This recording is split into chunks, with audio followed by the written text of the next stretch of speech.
Bitcoin fixes this. I said my cat died. We should start teaching him cold storage. He's not even born yet. We're gonna have to sell the house. Totally fine. 1 Bitcoin equals 1 Bitcoin. If you say that one more time, I'm gonna lose my... Johnny told me he doesn't want to be with me anymore. Just stay humble and stack sats. What? Bitcoiners. Annoying since 2009, but still right. That's right, guys. That's right. Welcome back to the Pleb Underground. And here we go. Let me get Ulric up on stage. Shout out to you, by the way. Thank you for the new audio. Shout out to Lucky Red Fish for providing the new graphics for the countdown. Guys, as you can see for the monthly episode, we're missing somebody. No Humble tonight. No Humble, but she will be back on the next one. But guys, have no fear. We have a lot to cover. It's going to be a whole lot of cringe. I'm sure there's going to be a lot of bad takes from yours truly. Maybe Ulric has some better. I have plenty of bad takes. Come on now. But yeah, that's right, guys. Saddle up. Okay. But look, before we dive into this, before we dive into all of this stuff, you know the deal. 20 seconds. We give some love to the Pleb Underground sponsors, and we will be right back. Here we go. Head on over to Archimedes Emporium. They make absolutely beautiful Bitcoin branded products. They just dropped their first one. It is the solid aluminum Bitcoin clock. I had to get my hands on it so that I could show it to you guys. Take a look. Really, really nice piece. Beautiful craftsmanship. Head on over to archamp.co. The link is going to be in the show notes. That is Archimedes Emporium. Head on over there. All right. So, well, how's the month going, Ulric? I'm going to be setting some stuff up here. Oh man, you know, I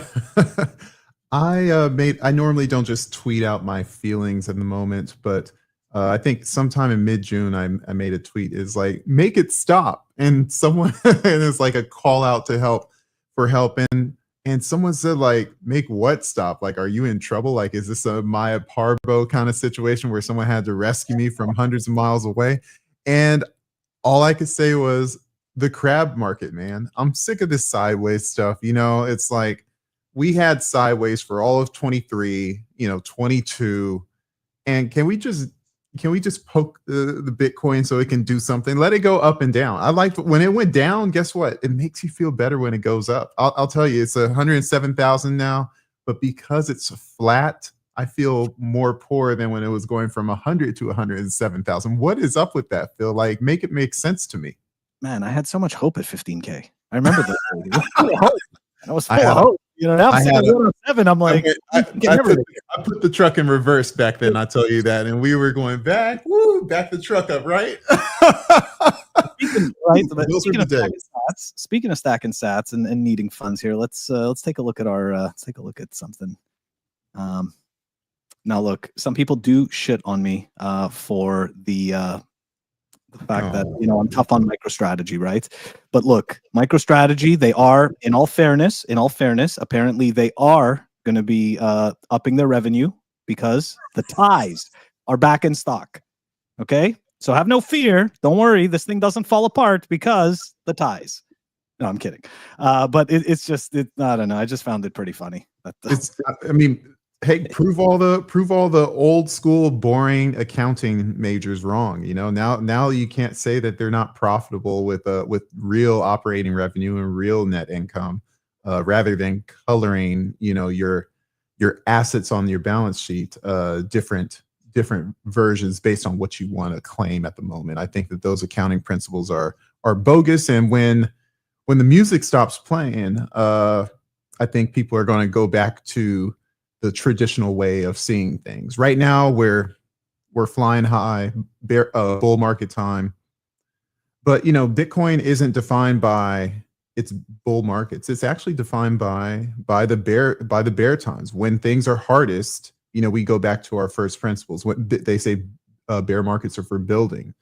We kind of get back to our roots, and Bitcoin finds its roots during those times. And we'll probably go back to some real accounting principles and judge MicroStrategy based on those. And it's like, hey, this company doesn't make any damn money. What should we value it at? And that's why I think it's in the tank.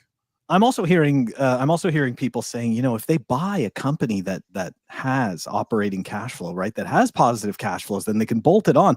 Personally, that's what I think XXI should do with Strike. You know, that's what I've been saying the whole time, because immediately you could say, hey, look, we've got revenue. It's because Jack and that's what XXI should do to Strike, and that's what CEP is doing to XXI. And it's like, yeah, MicroStrategy can be kind of like this, you know, more mature SPAC, and then all of a sudden they buy. You know, and they buy whatever they want, you know, buy, you know, if Bitcoin goes to $500,000, are you buying Oracle? You know, whatever you want, but do something, you know, don't just be, that's the meme. Don't just scam your shareholders. But that's me. I'm the ethical guy. You know, at the end of the day, some people say, hey, he who dies with the most Bitcoin wins. And MicroStrategy's doing that. Yeah. Yeah. For now, he is. For now. All right, so moving on from MicroStrategy, let's dive into, because like I said, we just so much, and here we go. ECB, guys. I mean, I you know what? I mean, we're living in a meme world, right? So this is what the ECB came out with. It's not a joke. Their account was not hacked. There is an urgent need to channel retail savings into capital markets to develop those markets and finance EU priorities. An EU savings standard could increase retail participation, benefiting savers, boosting investment, and supporting strategic priorities. Are they telling you that they need to take your savings? Is this what the EU is saying? Sorry, is this what the ECB is saying? And I actually really like to understand what they mean by EU priorities. That's something. See, this is the kind of fuzzy language, right? That you know, these types of institutions use. Corporations do this too, right? It's this language that conjures up ideas, and like you somehow think that this shit's going to work for you, right? You somehow believe that what it is that they're doing is going to work for you, the little guy, and they're thinking of you, the little guy. It's like they don't care about that. They're not thinking of you. And it's strange, like you have to come to the aid of the state, but yet when you're in need, like they're not, like they're like, it's just mind-boggling to me, right? Like the individual can go bankrupt, right? The individual will suffer, right? Their essentially their fate, but yet the states, they can't. It's individualism when things are high, but we're all in this together in a recession, right? You know, we all have to make these sacrifices, and the EU has been a dumpster fire for, you know, as far back as I can remember, decades. You know, countries rioting in the streets because, you know, things just ain't working out for them. They are socialists over there, and they are trying to form some type of central planning to try to work out what the EU priorities. Why do we value the priorities of a broke institution? You know, if I was broke, no one would value my priorities. Because why? Because I don't have any money to work out my incentives. If the EU figured out a way to not be so broke, to not spend and not think that the social programs that they come up with are most important, maybe they would last a little. Maybe they would not only last longer, but maybe their people would prosper a little more. But they are essentially the worst governing body in the West, and we're going to see some fireworks in the form of the French protesting, the Netherlands protesting, you know, and it happens all the time. And somehow, as much as these protests happen, you know, it's just par for the course. You know, they yell and scream and bring pitchforks to their central bank or to their government halls. And then it's just back to normal. And then people are starving and houses are unachievable. It's a weird world, that Western Europe. I can't make out for any sort of rationalism over there. Is it because they've been around like longer than us, right? Like obviously, you know, Europe's been around longer per se, right? So is it possible that like they're further down that curve? Because I just feel like there's this level of draconian, maybe that's the wrong word, but like this level of overreach that's way more acceptable there, it seems. I don't know. Maybe I'm wrong, right? Like it's also this other thing, right? I mean, I've never lived there, so what do I know, right? To a certain extent, all I know is what the media shows me. So I feel like I have a blind spot. Democracy came around all the same time everywhere after World War I, but I do think that, you know, from them, not democracy, but central banking, and Europe democratized, you know, around the same time, the 1913, 1915 time. But I think it's just, yeah, I think it is, you know, that cultural aspect of the leaders are right no matter what they do. You know, it's the old style monarchy where, you know, the king, no matter how stupid they are, the emperor is not wearing any clothes, so we don't tell them. And that's par for the course over there. And whether you have kings or whether you have elected officials, it's all the same to the peasants. And so the peasants in Europe treat their leaders the same way they treated them back in the day. Whereas, you know, over here, you know, we'll yell at them. We'll call them. We'll say they're full of shit. You know, and it's okay. I've talked to a Swedish buddy of mine, and you know, they don't like Trump not because his policies aren't good, but because he doesn't behave in a proper manner. And so it's like, oh wow, that's really the no. It's like everything else. He's kind of right, at least from his perspective. You know, but I don't like that he speaks in this way to his opponents. I'm like, wow, like. So you can be absolutely flat out wrong, but as long as you're appropriate, as long as you present yourself in a nice way, then people will turn a blind eye. It's the wrong place to make a decision, in my opinion. You know. Mm. Yeah, absolutely. I don't know. I get totally lost on these things. I genuinely do. I mean, like, because the government is made up of people. Like, at which point is it that we become not people and we just become part of this giant conglomerate? And it's like all of a sudden, well, I know that as a person I wouldn't agree with this, but as the government, right, I need to do this. It is called Stockholm syndrome. That is kind of from Europe, you know. That's a good point. All right, I should have probably seen that coming. Okay. All right, so moving on from the ECB and their tyranny, let's go take a look at, what are we looking at now? I think this is the play stupid games, win stupid prizes. Yeah, definitely. All right, so guys, that's right. This list keeps getting longer. I remember when this list was just, you know, that 2017 ICOs. And here we are. So 2017 ICOs, 2018, we've got blockchain everything. Yep. 2019 Libra Facebook. Okay, I could agree with that. 2020 DeFi yield farming. Yep. 2021 the metaverse NFTs. 2022 DAOs. Yeah. Okay. 2023 ordinals. 2024 meme coins. 2025 guys. That's right. The Bitcoin treachery companies. I can't disagree with this. Speaking of the oh, whoops. Sorry about that. I meant to get rid of the this, not you. Didn't mean to get rid of you there. Okay. I'm back. Yeah, you're back. Speaking of the Bitcoin treasury companies, we're going to play this little video here. This little video from, this is with, what is it? It's Dave Bailey. We've got Udi, and I don't know who that third guy is. So dollar USD market cap. So we've made like 100 million on $1 million. Whoa. In like, in a month. We're up like our investments range, like our worst investment we've made is up like 3x. Our best investment we've made is up like 200 something x, and then everything else is like somewhere in between, like 20x, 50x, 100x. Wait, so how did that? First of all, that's like disgusting. That's because it's on size too. It's not like, you know, you hit a 10x on 10 Sol. So basically, every company that's like, we're going to become a Bitcoin treasury company, we're going to raise a bunch of money and buy Bitcoin, you're just investing in? Yeah, and we're helping structure, and we're bringing in our partners. Like, it's kind of like early days of ICOs where you have like a posse of people you bring into the token. You know, like we have a... It's like the early days of ICOs where you bring your posse into the token. Really? You guys think that this is what Bitcoin adoption actually looks like? Like, indeed, sure, like, fine, right? Society also contains a whole bunch of derelicts and degenerates, and we can claim that that's part of society. That's fantastic, but this isn't what adoption actually looks like.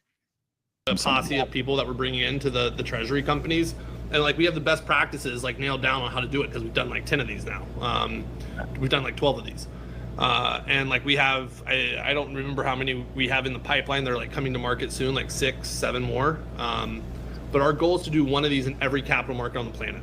So Saudi Arabia, UAE, Turkey, South Africa, Germany, France, UK, Netherlands, Brazil, Thailand. We'll announce Thailand tomorrow. Taiwan, South Korea.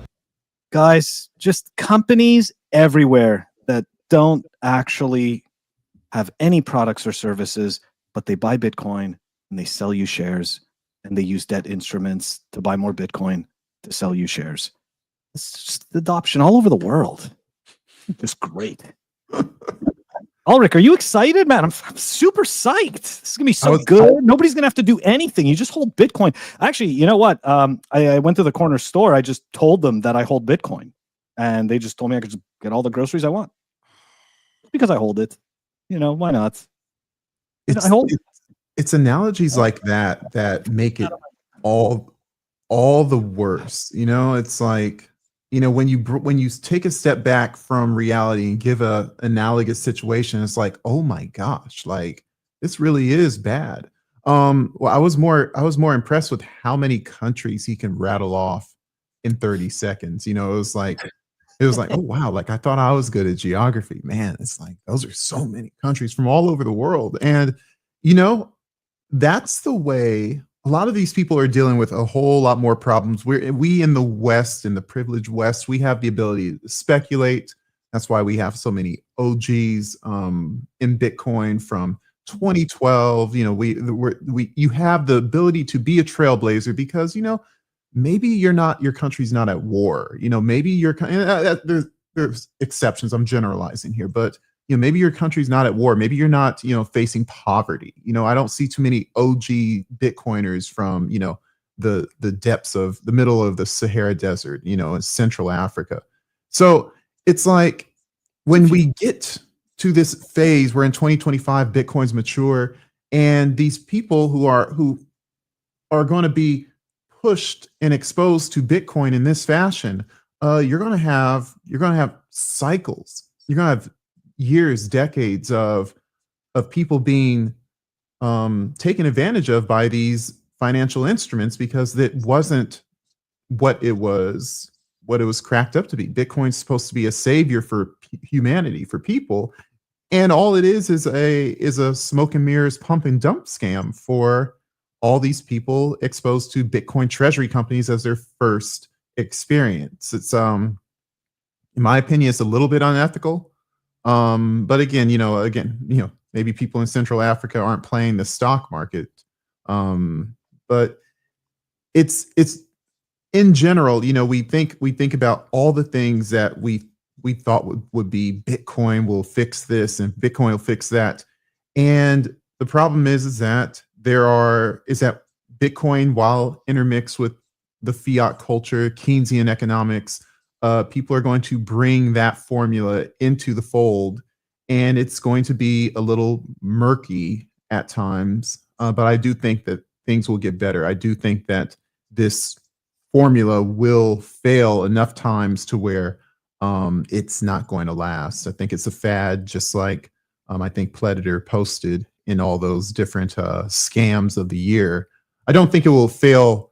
And I think we've talked about this. I don't think it will fail right off the bat. Just like there are NFTs still around, there will be Bitcoin treasury companies around for a long time. But we got 6 months. The music's going to stop playing. Maybe we got 8 months. Maybe we bleed into 2026. But when the music stops playing, there is going to be a reckoning. And I truly believe that. And I've told you this before. I can't wait for the bear market.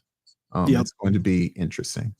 I am right there with you. And just to be clear, right? Like, I think we both agree that, we want to see good businesses, right? That have operating income, positive cash flows, that have, let's say, I want strategy to have the best ties in the world. I want them to sell those ties. Exactly, right? Like you want them to you want them to make so many ties and sell them all. But that's the point, right? Is that we want to see great businesses, and people are going to holding Bitcoin, and people are going to argue and be like, well, it's like you can't pick and choose. I get that, right? Like not picking and choosing. I'm just saying though, this isn't it for the people that are salivating at these shares, looking at these these metrics that are made up to make you think explosively amazing things. Like this isn't it. Okay, like believe it or not, markets do end up going back to their fundamentals. I know, as cringy as that sounds, and unfortunately a business that doesn't actually bring in enough revenue to cover its operating costs over time, like, yes, if there is demand for their shares, they can kick the can down the road. Okay, but they can't kick the can down the road indefinitely.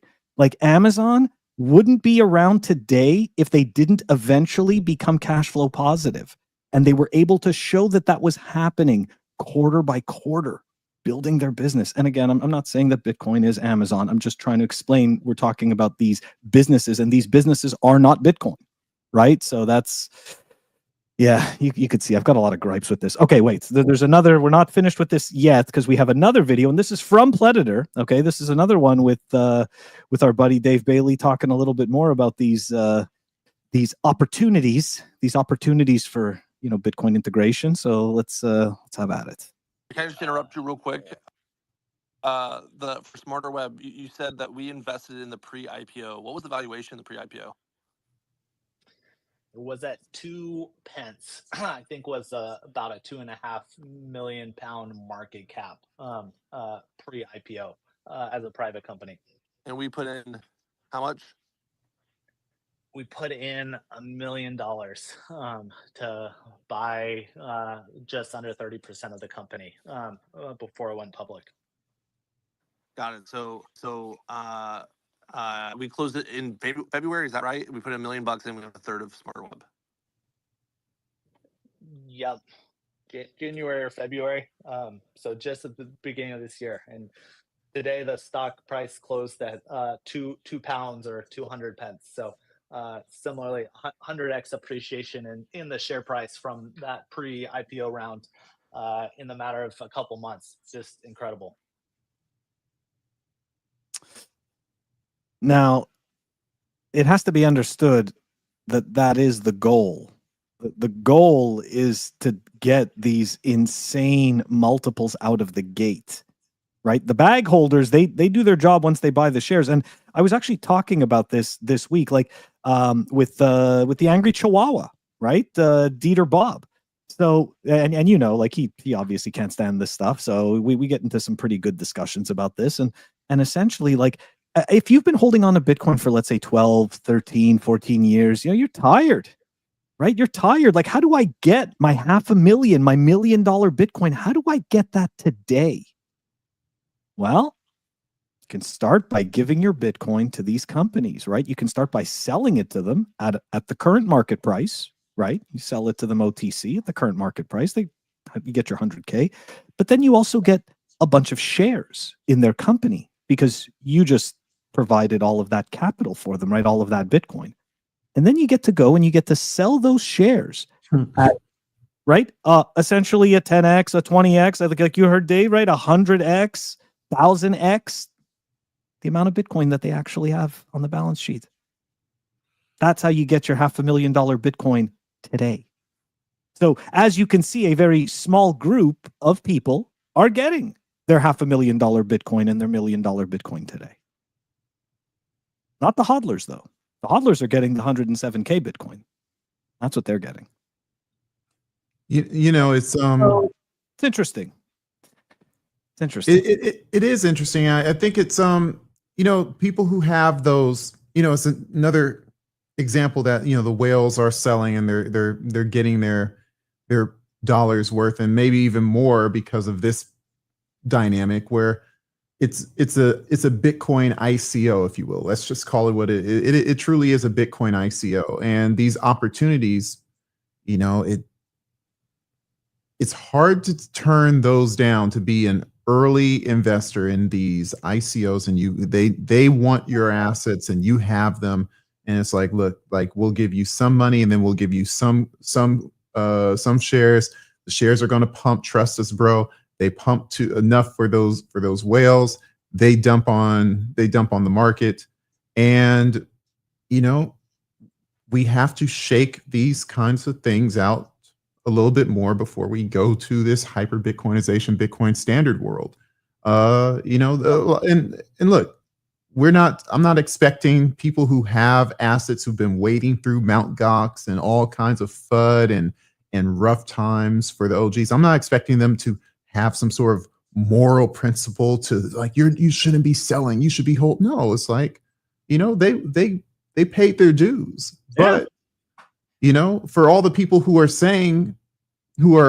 cheerleading and saying this is it, 500K around the corner, there's a lot of downward pressure from these financial vehicles that are happening, and these financial vehicles aren't creating this hyper Bitcoinization upward curve that is not creating the Omega candle, Samson Mao. It's creating a very volatile crab market, because there's a lot of whales that they need to sell, and maybe once they're done selling, maybe we see some upward action. But then that traditional bear market comes where we cool off. Maybe we don't get to 300K, maybe we don't get to 400K, and people have to be okay with that, because we have things that we just didn't expect. And Bitcoin will always do things that you never expect. And a lot of people were expecting, these astronomical numbers. And, when we saw that first 100K and we saw the wall of selling, and it's not exhausted, I'm like, wow, this is real life, and we have to get through it. So ACP said this while you were talking, and I think he's right. The whales aren't dumb. They sell today, they buy back during the bear market. Absolutely, like why not? That's right. You know what I mean? Like it's look. When we're talking about this, it's not like I'm sitting here complaining, like going like, oh, we're saying, oh, woe is us, and it's so terrible because these whales get the dump. No, of course not. It's not about that. It's just about understanding the market dynamics. So you don't sit there, like we don't sit there and wreck ourselves. Right? Like you have to try, at least, like to the best of our abilities, we have to try to understand the different dynamics that are at play so that we don't sit there and think ourselves into some type of a corner where we're like, that's it, this thing's going to zero, it's over. That's not what's happening. That's not what's happening at all. Okay. Like what's happening is exactly what you said before. And I wanted to talk about it when you said it, but we ended up. And by the way, I got that idea. I can't be taking credit for that. I got that idea from you, man. Like you were the one who was putting that, like, hey, maybe the whales are just kind of, this is their time. And I believe maybe. You're right. But to your point, right, about the fiat games, right? Like this is what we know how to do, right? Like we sit there and we're like, well, I thought Bitcoin was supposed to be different. Yeah, I was disillusioned for a whole 30 seconds until I remembered that we're humans. So we're humans. This is human behavior. Why are we expecting that somehow we're not going to be behaving like humans with Bitcoin? Right? So of course we are. Of course. And speaking of behaving as humans, we're going to move on to some further degeneracy in the play stupid games, win stupid prizes segment to wrap it up. Maybe you can help explain what levels of degeneracy this is. I wish I could, man. I wish I could. What is this? A gamified ETH chart? Gamified 1 second ETH chart bets for dopamine dead brains with the actual tagline "Feel something." Feel something. What world? What timeline is this, man? I mean, is this? Sorry, I was going to ask you. Is this all that's left for ETH? Yeah. Is that it? Yeah, I think so. Oh, I think that's all it is. Question. What do you say? Will we ever see another 50% drawdown? I think so. Especially if we have, if we go anywhere near, like I don't think if this is the top, which I doubt, I don't think we see a 50% drawdown, but I think if we go anywhere near 150, I think for sure we see 50% drawdown. That's just me playing tea leaves and fake TA, but yeah, I also see it too. And it's not because I definitely don't want to, because that's not where I'm at in my journey. I'm not at the yay 50% drawdown. This is right. Like that. So here's what I'm thinking. Like, let's think about this. Stack it anyways. So if you want to say the Fed controls a lot of that, then what you have is the Fed has delayed their rate reduction until September. They're pretty much going to drop until at September. We'll probably see 2 rate drops: September, October, and December, maybe. But after that, say what? That's what they keep saying. Right. And the catch is, after that, January and February and March may see one in that time frame. And here's what else is crazy.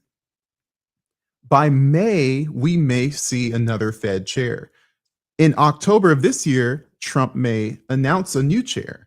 He's going to announce it way early to try to, basically his goal is to try to basically make whatever Powell says in his meetings unimportant, because we'll always be looking forward to the new chair.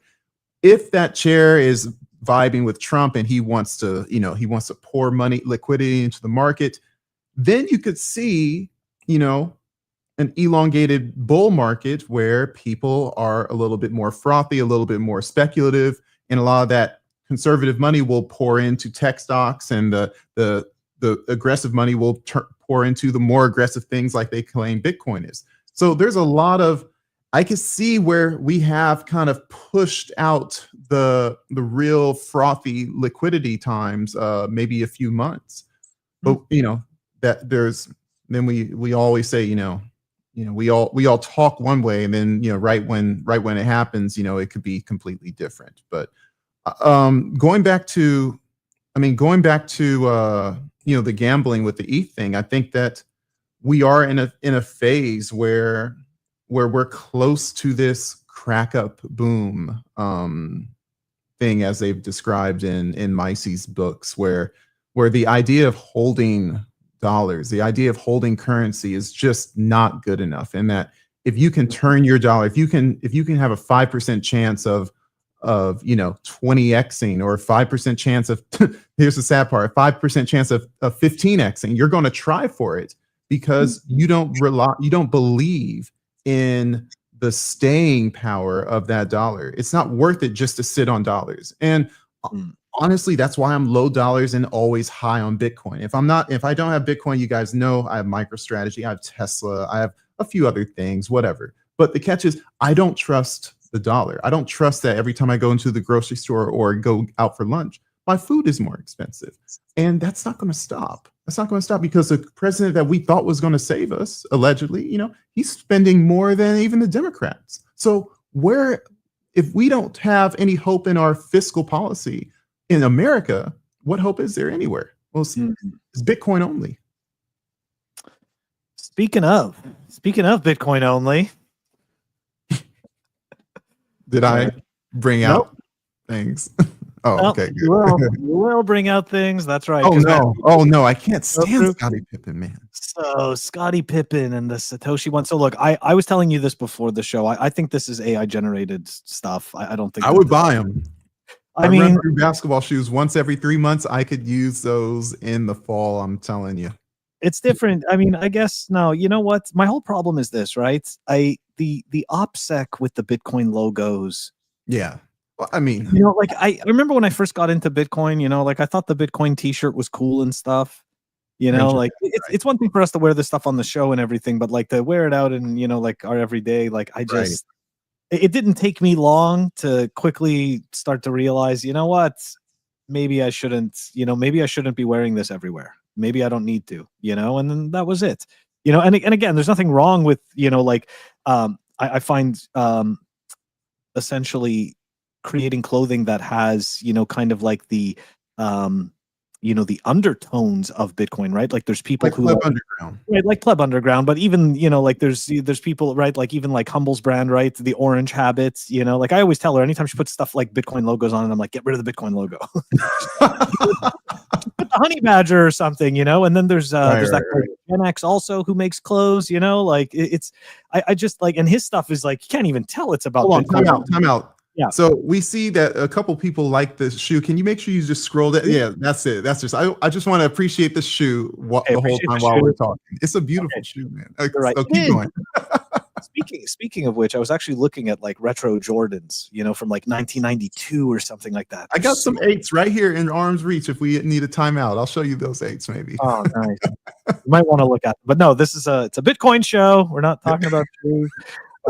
But I just Scottie Pippen, I think he's just looking to figure out if he can monetize this. It's like, can I sell shoes? You know, like what's the engagement like? Right. So yeah, this is part of the play stupid games, win stupid prizes stuff. It's really sad that we get these never comes to existence. I mean, yeah, I mean, it's one. It would be cool if they did, and you know, there were some Atoms that came out with the Bitcoin logo. They were being sold on the Fold app, or like the Atoms shoes, which are kind of like cheap, not cheap, but like $100 comfy work shoes, and they had a B logo for a special edition.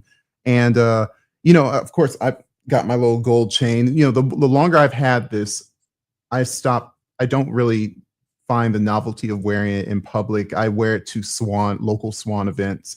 I wear it to work because I work in a secure facility, and I wear it to church because, you know, I don't think I'm going to get harassed there. But other than that, you know, I really kind of keep it much more low key this year than when I first got it back in the beginning of 24. But you have a point there. You know, as Bitcoin becomes more commonplace, and especially, you know, if we go through this world where it's going to get rough for people, and you are showcasing that you are the one with the honeypot, you draw it's additional attention to yourself.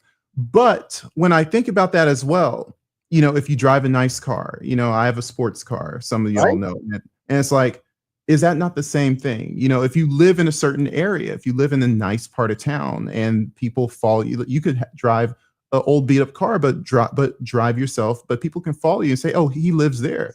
And all of a sudden they're scoping out your neighborhood like Home Alone. And they said, we can walk down, we can march down to his house. Doesn't matter if you're a Tesla OG or a Bitcoiner, you know, it's like people recognize wealth where you present it. And there are some people that say, hey, I'm just going to be low key. I'm going to move out into the woods and no one's going to know about it. But, you know, for most people, you know, there's going to be signs. What do they say? You know, there will be signs. There will be signs. And so if there are any signs and people are, you know, want to F around and find out, you know, they could follow you for any one sign, not just a Bitcoin t-shirt. So proceed with caution in all things, not just your Bitcoin bling. Yeah, that's a very good point. And the reality is that humans are not going to stop social signaling, right? Like that's the honest to God truth, right? People, they signal when you're wealthy, you can prove that you waste a lot. That's why things are more expensive, right? That's why you pay for those things, because what that signals to the other apes is that you can waste more resources than them. And it's very important. And like, this is how it works for us, right? Like this is what we do as humans. So obviously it doesn't go away. The important thing is to understand, like, if you're doing this social signaling, then you should be aware of your surroundings at the very least when you're doing this social signaling. And honestly, I mean, if you follow Jameson Lopp and you're wearing a whole bunch of Bitcoin stuff, then I don't know how you're reading that stuff and sleeping at night, because he's literally reporting like one wrench attack a week at this point. And of course, you know, all in Europe. Imagine that. And they're all guys that were like flexing their crypto stash and flexing their money. One guy was actually a fake flexer, and they kidnapped him. And he was like, no, he's like, I'm actually broke. I don't have anything. I think they let him go. I don't have real money. I don't have real money. I was fake flexing. He's like, he doesn't even have shit coins. $10 million in Safe Moon. You know, that could be some fake flexing too. Nobody would pick you up for that. Nobody. They'd be like, screw this guy. He's just gonna make us poorer. But yeah, my it's insane. It's just, anyways, okay. It's wild. We're moving on. Let's go. Let's see what's next up here. We've got, all right. So next up, we're looking at some cool stuff in Bitcoin. We're moving beyond the what is it? Play stupid games, win stupid prizes. So this one was from Documenting BTC. I forget. Yeah, here it is. The new web browser extension called Opportunity Cost changes all prices on the internet into Bitcoin. And look, I'm not suggesting that people install an extension or anything like that. Obviously, do your research, check the reviews. I did not test this thing.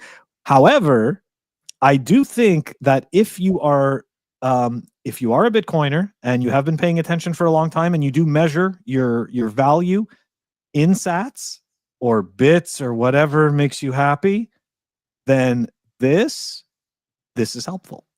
And this is probably a great deterrent for shopping.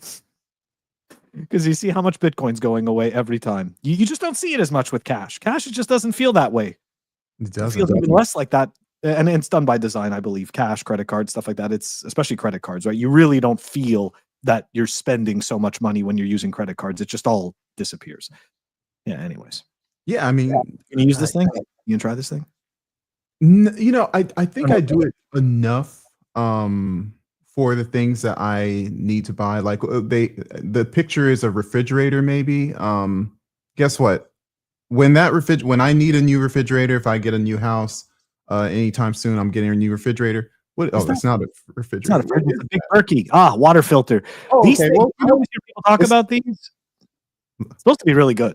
No, I have a glass water filter, a gravity filter. I think it's very good quality. I think a stainless steel one would be good. I don't know how much that was. But I guess what I'm saying is when you need something, you need something. And I think that Bitcoiners generally are getting to the point where it's like, do I need this or do I need Bitcoin? And if you just give every purchase a 4-year impact analysis, then it's like, hey, is this going to be valuable for me in 4 years? And yeah, that countertop water filter, it'll probably be valuable in 4 years. So it's like, I don't care how much it is, as long as it's, as long as it's market competitive and it's good quality, I'm going to buy it. Once you have a certain amount of Jordan shoes, I have about maybe four pairs of Jordans. And it's like, do I really need that 5th pair? Or Yes, do I say, maybe I can buy some Bitcoin. And it's like, once I think we're all going to have our wants, we're all going to have our needs, but I think Bitcoin helps us temper them a little bit because we know that there's something worth putting our time earned value into versus like what you said about dollars. Dollars are meant to be spent. There's a lot of paperwork and essays coming out. It's like, dollar was never meant to be a storage of value. Well, I guess the regular people who can't afford to buy, houses and get into stocks, I guess they're SOL. There's a time when only rich people could buy stocks in the 90s, because you had to have a broker. And so it's like all of these things, all of these mechanisms that propagate fiat, the velocity of money, they want people to spend. They don't want you to save. And so they turn the dollar into the worst storage of value possible. And so we run to change it. And I think that's what will happen with the crack up boom, like we mentioned before, whereas like people will run. It's easier to buy Bitcoin and stocks and anything that's not dollars at any time before. And not that I'm saying I'm advocating for stocks, but as people start realizing the dollar that you thought was so important is really not worth anything, we're going to see an advance towards Bitcoin like we've never known, and that's the beginning of the end for fiat, in my opinion. It may not happen tomorrow, but we're on that path for sure. Yeah, I agree. We're in the happening. I think that's what a lot of us miss, right? Like people always talk about hyper Bitcoinization, some far off distant place, right? Like not realizing, and you've heard me say this a million times, like we're in the happening. We're in the hyper Bitcoinization. This is all of it, right? Like you go back, like literally the day that paper was dropped. I mean, it was over. Like it began, right? And that whole process began. So, it just depends on where you draw your, not you personally, but where a person draws their line in the sand. And I just quickly want to give a shout out to Home Alone. This is a great Home Alone reference, right? From ACP. Yeah, I think I mentioned Home Alone a little bit, like almost like second nature. So I'm thinking, like, why is he saying the Wet Bandits? Yeah, I'm Wet like, yeah, Bandits. I did mention Home Alone. It's like walking, like they're scoping out the house. It's like Home Alone. It's like that movie has been ingrained in my head. When my little sister will watch that sucker maybe 100 times a year. I mean, it's every line. It's a classic, like especially for Christmas. Like there's certain movies, that just like, all right, at least Gen Xer. I mean, man, Home Alone, National Lampoon's Christmas Vacation, like Christmas Story, like that's just amazing. I've never seen The Christmas Story. What? No, that's too old for me. No, it doesn't matter how old it is. It's worth it. It's definitely, dude. Trust me, it's worth that. Bunny, like the first 10 minutes. The bunny suit from his aunt is just so, and it is such. I can tell you, getting those terrible presents from the people that you love, and you have to pretend, right? You don't want to offend them, and your parents, right? They teach you, like, listen, it doesn't matter if you don't like it. Doesn't matter if it's ugly. You tell them that you like it and that you're grateful. And then they remind you about all the kids who get nothing for Christmas. And you should be grateful. It's, oh man, yeah. Is this the leg lamp movie as well? Yes, it is the leg lamp movie. And then the Link frozen pole. What is he talking about? The Link frozen pole. That Torp said, the Link frozen pole. Is that from the Christmas Story? Oh, he's talking about when yes. Okay. At one point, the kid, right? Like there's and kids did this all the time. I'm sure they still do this. Lick. Yeah, where he stuck his tongue. It came from that. Oh, okay. Yeah. I didn't know. Okay. Moving on. Sorry, guys. Sorry. We just, get stuck and I'm a Gen Xer, so my brain doesn't work and Ulric is polite. So yeah. This is what happens. Anyways, moving on here. Oh no, wait. Oh no, we can't move on to that just yet. Okay. No, it's the it's that cringe MSTR video. Hold on, I gotta set up the screen for that. Sorry, guys. Or actually, no. You know what? No, it's okay. It's okay. One more cool thing, then we go to the cringe, the cringe MSTR video. Sorry, I have too many links up. I meant to show a lot to talk about. We're making good progress. We're doing good. We're like almost halfway through the list. Okay. So did I even pull this thing up, or did it show up? I don't see anything. I don't see anything. Oh, I'm gone. Hold on. From remove.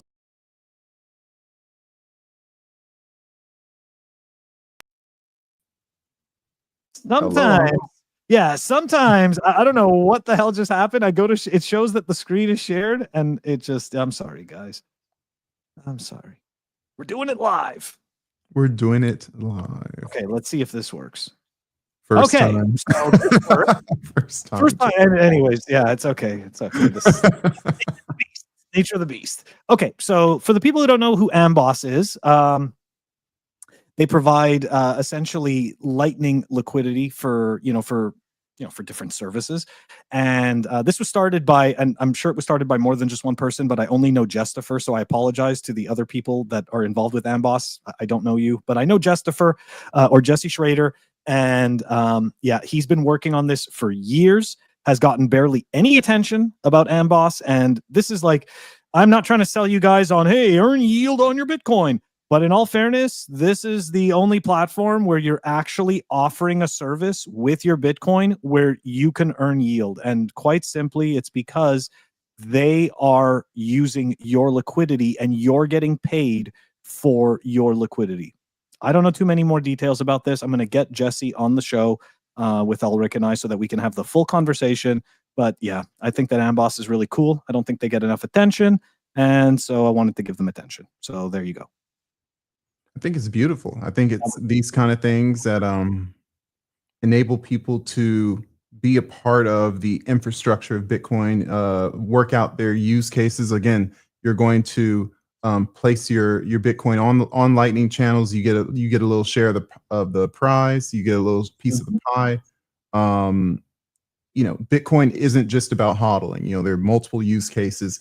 I don't disagree with those. I do believe in for the vast majority of people, custodial situations where you are working it out as a bearer asset, and that you're practicing unbanking yourself essentially. Because when the banks, we don't trust them for a variety of reasons, but we're making up new financial use cases, new financial scenarios as we go along.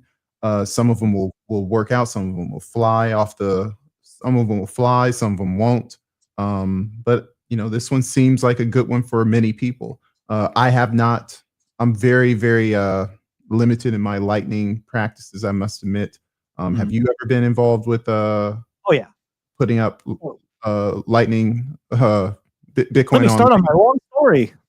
Okay, go ahead. Let me start on my long story of Lightning. Yeah, Lightning was actually how I got really involved with Bitcoin, because I couldn't contribute in any way to Bitcoin Core, but I'm really decent with microcontrollers, relays, soldering, low voltage wiring and stuff like that. So for me to create little, like relay terminals and stuff like that, like I made the little Lightning gumball machine in the terminal. So you load like a program onto the little M5 microcontroller. It connects back to your node, and essentially, you go and present the Lightning QR code, and once it pays, it triggers the relay and the little gumballs come down, the light turns on. It's super cool. Like, I did all that stuff. I was also part of most people don't even remember this, but from this was early COVID, like 2020, that winter, there was the Boltathon. I don't think this guy's on Twitter anymore. But anyways, that was pretty cool. That was a Lightning hackathon. So there was that's where Bottle Pay came from. Most people have no idea what Bottle Pay is today, but Bottle Pay was one of the first ways of using Lightning and paying people in Lightning and stuff. And it was super easy, super fast.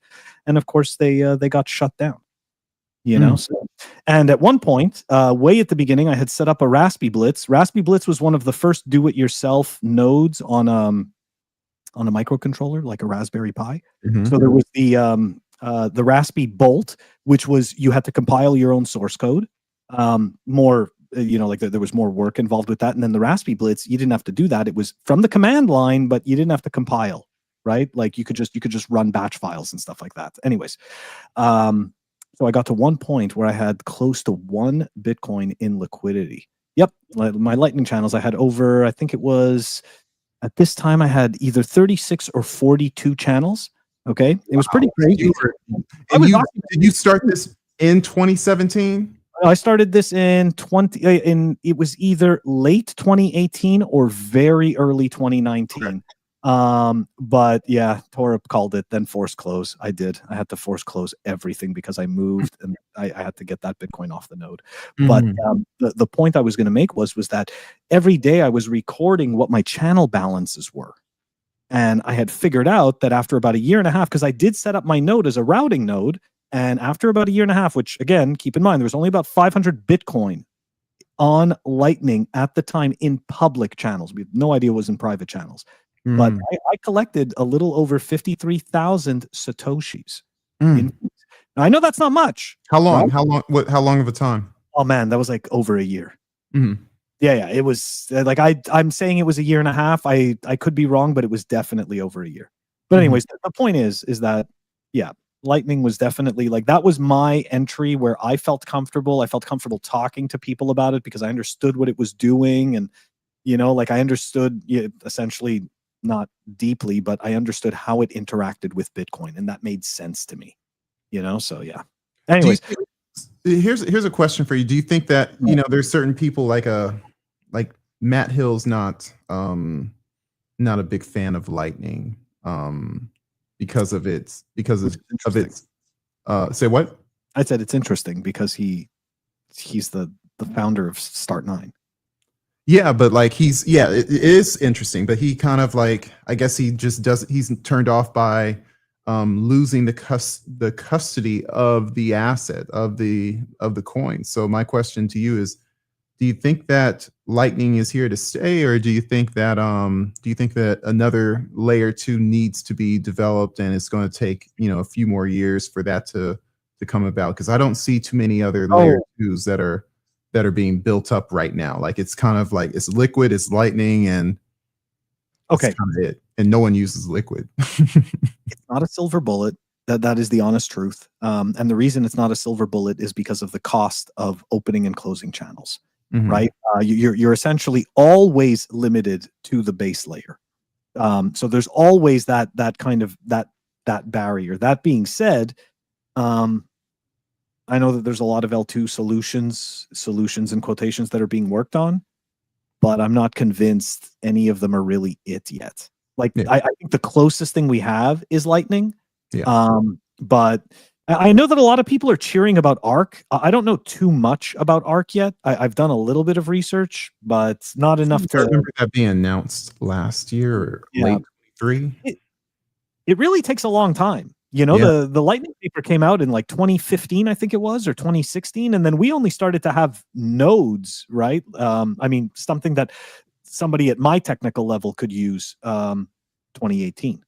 So about 3 years. So we should start to see, I think Arc has already packaged something. Maybe in like 27, maybe we'll start to see some more use cases for the masses probably. I think so. But to your point, Lightning is a good solution. It's not the all-in-one solution. Do I think that there is an all-in-one solution? One has not presented itself yet. Right. We have versions of people expressing that they would like this, but we don't, I don't think we have anything real yet. But Torup is mentioning TG4 voltage. I don't know. I mean, I know voltage, Nate B for Bacon.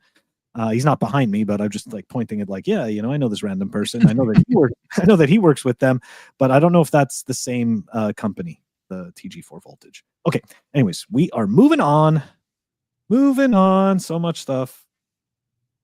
Oh, wait, hold on. Thor, one more comment. That's right, guys. We try to do the comments as well as the show.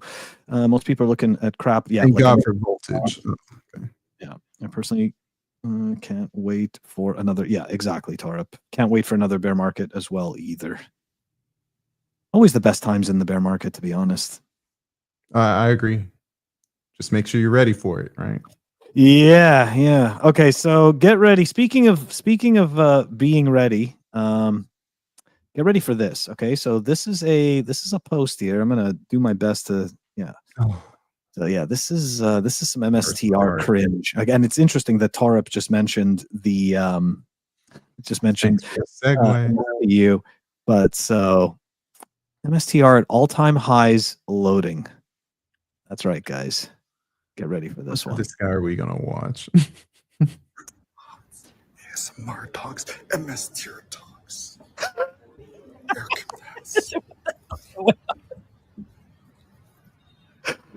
If you want to get jacked like Eric Kim, become an MSTR investor because MSTR is the go-to asset. All right, guys. I'm not gonna make you watch too much of that. Hold on, I gotta stop the actual video now at this point. Yeah, I'm not gonna make you watch too much of that. Torup is on fire today. This is the point of the cycle we're in, guys. So he kind of reminds me of if you remember from 2017, Kevin Pham, the guy doing the kicks in the video. He kind of reminds me of Kevin Pham, but he's a little bit more built. So good for him. I don't even there.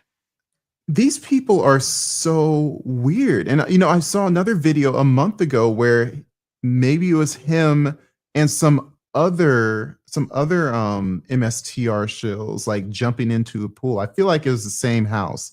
So I think they do like periodic videos from here, and they're probably on some sort of drug, and they're celebrating their riches. They're probably well off. Did they hopefully they're not completely overexposed to MicroStrategy, but you think it's like again, like you can be interested in the stock without being a religious fanatic, and I just feel like that's what we're looking at here. And at the same time, the only way you can get more people to buy into this is to have some sort of religious fanaticism, because the use case just isn't really there. Now, if you got in early, if you saw, oh yeah, they're buying Bitcoin and they're the stock, like maybe people will like that. And that's honestly, hey, MicroStrategy guy, that's what I did. When people were selling everything, I was like, why is MicroStrategy $1 a share? Of course it's, that's, why is it $100 a share? Why is it like $10 a share? It's split multiple times. I'm like, yeah, maybe I'll throw a few bucks at it. And it's like, oh, it's going up. It's like, that's nice. Yeah, why? It's going up because Bitcoin's going up. Makes sense. But now it doesn't make sense because MicroStrategy is diluting its shareholders while Bitcoin is going up. And every time Bitcoin goes up, MicroStrategy buys more. And they say that they don't, and whatever outstanding shares we had 2 years ago, it's like 3 times as more now. So you can't even project what your expected value would be for MicroStrategy, because in order for you to maintain your consistent holding, you have to keep on giving them money. That's not the way good investing works. Good investing is, I can invest a certain point here. I can expect that point to grow to a certain point in the future. They're robbing people. So the question is with MicroStrategy, it's not a long-term game. So I always ask people who are shilling MicroStrategy, I dumped all my Bitcoin for MicroStrategy or MetaPlanet. It's like, bro, when are you selling? Because you're not in this for the long haul like Bitcoin. And it's like, I'm telling people, I'm selling I won't have any MicroStrategy by the end of this year. So all the MicroStrategy shills that are hyped up on it, the religious fanatics, they'll be the same way. They're not going to have any MicroStrategy. So what is it worth if you can't have it for a long time? It's just a pump and dump. And it truly is the greater fool theory. Bitcoin isn't that though, because there's only 21 million. At some point, every single person in the world is going to recognize that's the only money that actually makes sense. And they're going to say, I need that. I'll pay you whatever you need for it. Because I need that money because my Nigerian dollar, my Turkish lira, it don't work. Help me. And that's what Bitcoin is going to do. What MicroStrategy can't do that. Bitcoin is going to do that. MicroStrategy can't do that. MetaPlanet can't do that. It's a pump and dump. It's the new ICO. Why can't people see that? I think they don't want to. But I'm just, you know what? I'm bullish on all of these companies acquiring more than 21 million Bitcoin. I am. And I'm excited for them to have more than 21 million Bitcoin. It's going to be a good time. That day is going to be a good day. Yeah, it's going to be a good day. I don't know what's going to happen next, but that's going to be a funny time. So interesting. This guy, his name, I don't know if I'm pronouncing his last name. His last name, is it really Grief or Graef? Or anyways, it's kind of interesting though. But yeah, so we're starting to see more and more MSTR, critics, right? And of course, right, this guy, so he's saying that MSTR is having a bit of a hard time, or he's insinuating that MSTR may be having a hard time tapping the capital markets. At the same time, JP Morgan, right, which who gives a shit what they think, warns that strategies, rapid rise, and aggressive Bitcoin accumulation pose significant risks. Now, look, even though it's going to sound so hypocritical because I'm a concern troll about MicroStrategy, I don't think that's the risk. Like, I don't care how much Bitcoin he accumulates. Like, that's nonsense, right? Like, the fact that he's accumulating that much Bitcoin, that's not the risk. Doesn't even matter, right? It's all it is the risk to his business, right? Like that's all it is, and it's not a risk to Bitcoin. Maybe they don't want to say that because it blows up the scheme for all the other stocks that they promote. Because all MicroStrategy is doing is accelerating what financial engineering is. Like, all companies dilute shares. All companies issue debt to do whatever they're doing. It's just that either one, they are saving, they're actually creating value, or two, they do it so slowly we don't even notice. So there's another billionaire that also contended with him also. I forgot to send it to you, but it's like this other guy who's worth about $4 billion, and he's very critical, and he's actually shorting Saylor right now. Maybe someone in the audience knows what that's about, or seen a similar news clip, because me and Phil haven't talked about it, but it's kind of newish, and like it's Saylor's most recent rival, and he's like a traditional finance guy. Speaking of treasury companies, yes, that's right. The Lingerie Fighting Championships is becoming a Bitcoin treasury company. So they will be purchasing $230,000 worth of Bitcoin in the next 30 days and up to.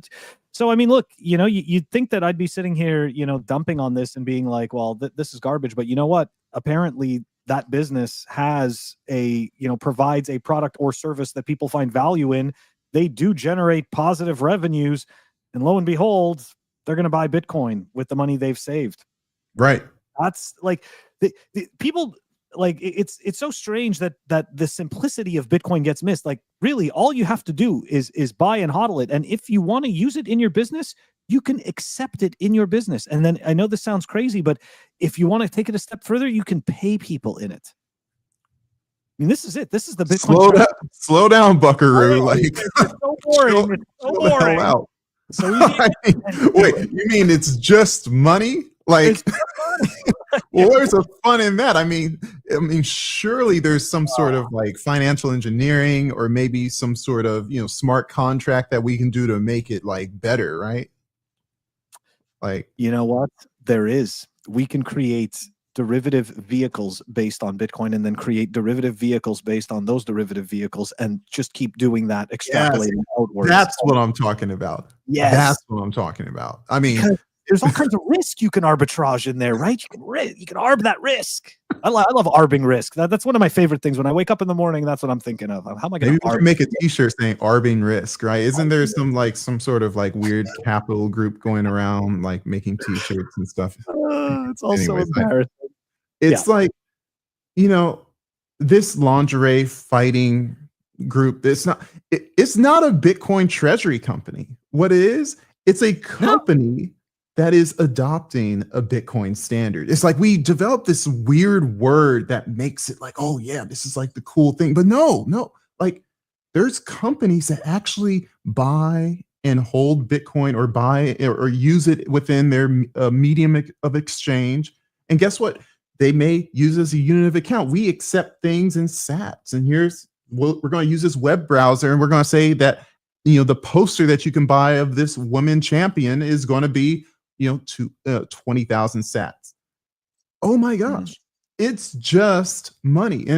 But it's a better money. It's a better money than we've been indoctrinated to use, which is any sort of government issued fiat. But, the people that are coming into Bitcoin, they're looking to utilize the training that they've had for years as Keynesian economics. It's like, well, how can we spin it so that we can make something for nothing? And that's all it is. MicroStrategy is not creating value.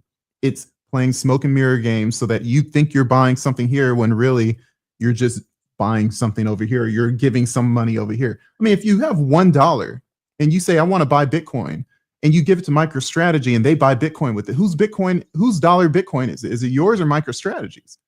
People don't. If you ask that question, I've asked this question to Bitcoin treasury company shills, and they're like, well, it's both your Bitcoin. I'm like, what? Wrong. What? Wrong. You have drank the wrong Kool-Aid, man. Like, go back to do some Austrian economics lessons there, man. Go look at what bearer asset is, because you've lost the plot. And there's so many people have lost the plot, or they pretend they've lost the plot so that they can loop you into their scam. Tread carefully. ACP had a comment here. Lingerie Fighting Championship is pro wrestling promotion. Interesting to know. Thank you very much. I don't know much about this. Yes. And so it's a derivative of like one of the ACW or I guess or WWE. Okay. Pro wrestling, is that WWE? Well, there's a couple now. WWF. No, WWE is now, like back in the 80s. Yeah. That's what I remember, because Gen X, right? It was WWF before the World Wildlife Foundation. WWF is WWE, WWE, and then WCW was, the Hulk Hogan one where he left, and then they got merged into WWE, and then there's this ACW one, and the only reason I know is because they're on TNT and I'm watching basketball playoffs. But ACW or ECW, it's like a competing brand. But Yep. I don't know which one it's affiliated with. I just saw the lingerie fighting, and I guess my eyes kind of got distracted. They're buying Bitcoin. They're buying Bitcoin. That's all that matters. They're buying Bitcoin. That's right. Well, that's all that matters. All right. So speaking of buying Bitcoin, that's right. We're still on the MSTR thing. So this is a interesting take here from Sad Mills. Bitcoin cycles are dead. That's right, guys. This is another one I really love. I love the Bitcoin cycles are dead theory. This time it's different. Yeah, that's right. Of course, it's different. The institutions are here. The days of parabolic Bitcoin booms and devastating crashes are done. They're done. It's over. Bitcoin is inevitable. Yeah, we already knew that. And we are at the beginning of the Saylor cycle. That's where you lose me. You lose me when you start to become a cheerleader for the cheerleader of cheerleaders. Does he have enough Bitcoin that he doesn't have to do that? I know. And not only that, but he's like even like funded a lot of like decent Bitcoin startups and stuff like that. So it's like, why do you have to go and why do you have to go and jerk these guys off? Why can't you just be a man? Like there's enough cheerleaders. Like you don't have to simp, bro. Like the Saylor cycle? Saylor cycle. I don't get that. Like what is that? Like the fact that people are making him into such a hero, like this is like we deserve wrecked more than we deserve moon. Okay? Because we're hoisting somebody else on our shoulders again. Like we have the worst track record. Like human beings suck. Okay, at picking heroes. We suck. And like this is just another par for the course. I mean, I can get biblical, but Samuel, warned the nation of Israel, like, you don't want a king, you don't want a king. Thank you. Get biblical. Maybe that'll wake some people up. He said, no, you really don't. And God said, give them what they asked for. I did want to go back to one thing that you said before about MSTR, and I just want to clarify this for the people that automatically think that we're haters. Okay. Yeah. I've said this 1,000 times, right? Want them to go up. And you do, like, if this business can produce, right, operating cash flow and free cash flow and positive earnings, there's nothing wrong with hoarding all the Bitcoin. Like, who cares? I don't care.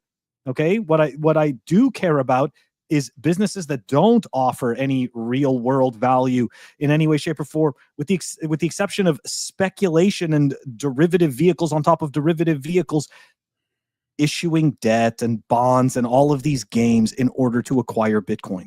Like that to me, just sorry, like that's garbage.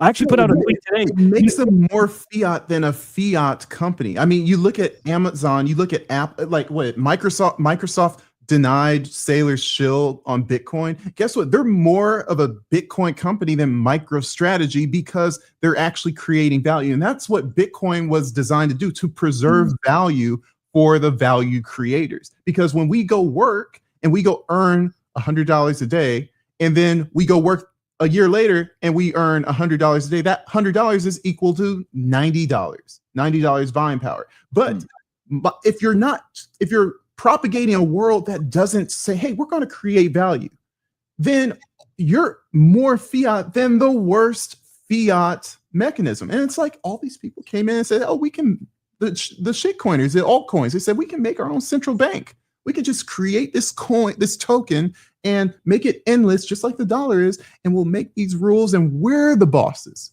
Michael Saylor is doing the same thing for his company. He didn't make a shitcoin, so therefore he's good. No, it's the same thing under a different name. You got me thinking here. How much do you know how much Bitcoin EOS holds? Because essentially EOS is a Bitcoin treasury company. Like I don't know how much the EOS Foundation or whatever still holds, but Wrapped Ethereum. They got a few thousand. They got 5 figures. They got 15,000 Bitcoin maybe. So how come they're not amazing? How come we're not buying their token? That's right. Like what? Like this is just such nonsense. It's such nonsense. Okay. Anyways, on the same lines of this nonsense, here we go. Okay, so Corey put out this tweet. So here we go. Real MSTR. So he's been a cheerleader for the Bitcoin companies, the Bitcoin treasury companies lately. I'm not judging him for that. It's whatever. It's par for the course. Real, MSTR, SMLR, Metaplanet, Fold, XXI, and NYKNYK. Fake, SBET, DFDV, MFH, and these are just a bunch of shitcoin treasury stocks, whatever. I mean, look, I get it, right? That these up here seem a lot better than those, but the reality is that this kind of goes back to the dumpster diving, from what I've talked about in terms of shitcoining, right? Like you're sitting there trying to pick out of the dumpster what stuff is not as garbage as the other stuff, but it's all in the dumpster. It's all in the dumpster juice. So what do you like? What are you pretending that this is garbage and this is not? So I just like, I get it, right? Like I get that we're creating this differentiation, but at the same time, it's all in the circus. It's all part of the show. So I don't know if I'd be drawing my line in the sand like that, saying, so because in my eyes, that's an endorsement, right? That's an endorsement to go and buy Metaplanet that has 2 fucking hotels. Well, endorsements, to go and buy fucking NYKNYK that doesn't have positive cash flows or revenues. Like it's just, Semler, I can't give shit to, in all fairness. Because again, right, it's not about being a hater, it's about being accurate. Semler actually has real medical products. They're a growing business and they have growing revenues. Right. Like whether or not, I disagree with the fact that they borrowed money to buy Bitcoin, that's another thing. They are a real company with a real product. So what are your thoughts on this one? I like how you liked at least the first reply that you saw underneath Corey's tweet, which was Lysander. Great signal, all very frequently. Yeah. And 2022, hey, Corey, when I was presenting him in one of the local Swan salons, and I was like, hey, like I should introduce you some wrestling champ, like what should I call you, give you a nickname? He's like, how about the shitcoin assassin? I'm like, okay, it's kind of corny, but okay. But it's like that's what he was. Like he was saying, hey, I'm calling out Celsius, I'm calling out Coinbase, I'm calling out Luna, and he was right on all those things. And I'll tell you, at these local Swan meetups up to December 2024, he was saying, I'm not, I'm asking him, hey, what do you think about MicroStrategy with all this stuff? And it's like, we're a Bitcoin company, so those guys are going to do that thing, but we're focused on Bitcoin. And I'm telling, and he said, quote, I don't even touch any of that stuff. I don't have any MicroStrategy, so I'm not going to comment on that. 3 months later, he hires that Ben Workman guy as the CIO or the chief Bitcoin treasury officer, whatever title he has. And it's like, dude, like it was Christmas time and you were like, I'm not into these Bitcoin treasury companies. And now 3 months later, you hire this guy, and then he goes to work. He goes to be a Bitcoin treasury managing company for some company that's a penny stock on the East Coast. So it's like, he's looking for a way to keep Swan relevant. I wish him well, but playing these games where you have 1 foot in, 1 foot out, or, basically blowing off the ethical standard that you had Swan built on. And now you're saying, oh, this is what I'm going to talk about. I'm going to have Bitcoin treasury companies as the future. What does that say to the people that, to your customers, your people that are holding Bitcoin, and all you can do is talk about Bitcoin treasury companies? I mean, it just feels like it's a conflicting interest from an ethical and a business standpoint. It's confusing, but that's his company. Speaking of which, I just saw Tora put a funny comment there saying when Dieter Bob versus Saylor Space is live. That would be funny. But I think a Dieter versus American HODL round 2 would be a lot funnier at this point. Oh, damn it. I lost my thought because I read the comment. It had to do with what you were saying. The threshold. Yeah, that's it. I got lost in the woods. What? It's essentially Corey losing his foundations. Yeah. So, okay. Did you see the announcement about them if I understood correctly, that they're like consulting for a public company. So like they used to be a mining consultant. They used to sell their mining, their managed mining service to Tether, and now they're selling their Bitcoin treasury mining service to this company out on the East Coast. And they're about to buy. And you look up their stock. I mean, it's abysmal, but they're going to dilute shares. And you know what? It's everybody's getting something. That's what that makes me think of. Everybody. So what was it again? That Venati coffee company. This isn't one of our links, but that coffee company I made fun of. I remember that. Dump, which I still think is a total pump and dump. But they announced that they're actually going to buy Bitcoin. They announced it today, and the stock pumped like it did like a 300, went up like 300% or something. That was like 6 months ago. They started talking about it. So obviously this is some sort of insider, gaming. It's really disgusting, but hey, I would stay away from that one. I mean, that's worse. That's worse than the most recent meme stock of the year. Like you're better off going into some Shiba Inu than dealing with that. It's really a shame. Not financial advice. Yeah, I'm sorry. Not financial advice. Sorry. You always got to remind people that you're not telling them what to do. Hey, that's the roller guy told me. This random dude on the internet told me I should buy this thing. Okay, so here we go. The self-proclaimed, I'm always going to add that, self-proclaimed Bitcoin historian. Here we go. Pete Rizzo, what's he saying? Breaking. 5 of Canada's largest banks back IPO for MicroStrategy copycat. No way. Treasury Corporation. Imagine. Yeah. Well, no way. No way they're doing that. It's going to be great. That's a big bank, though. They do commercials for sporting events. Oh, yeah. BMO. They're stuck in my head. BMO, Royal Bank. So who is it? BMO, Royal Bank, TD.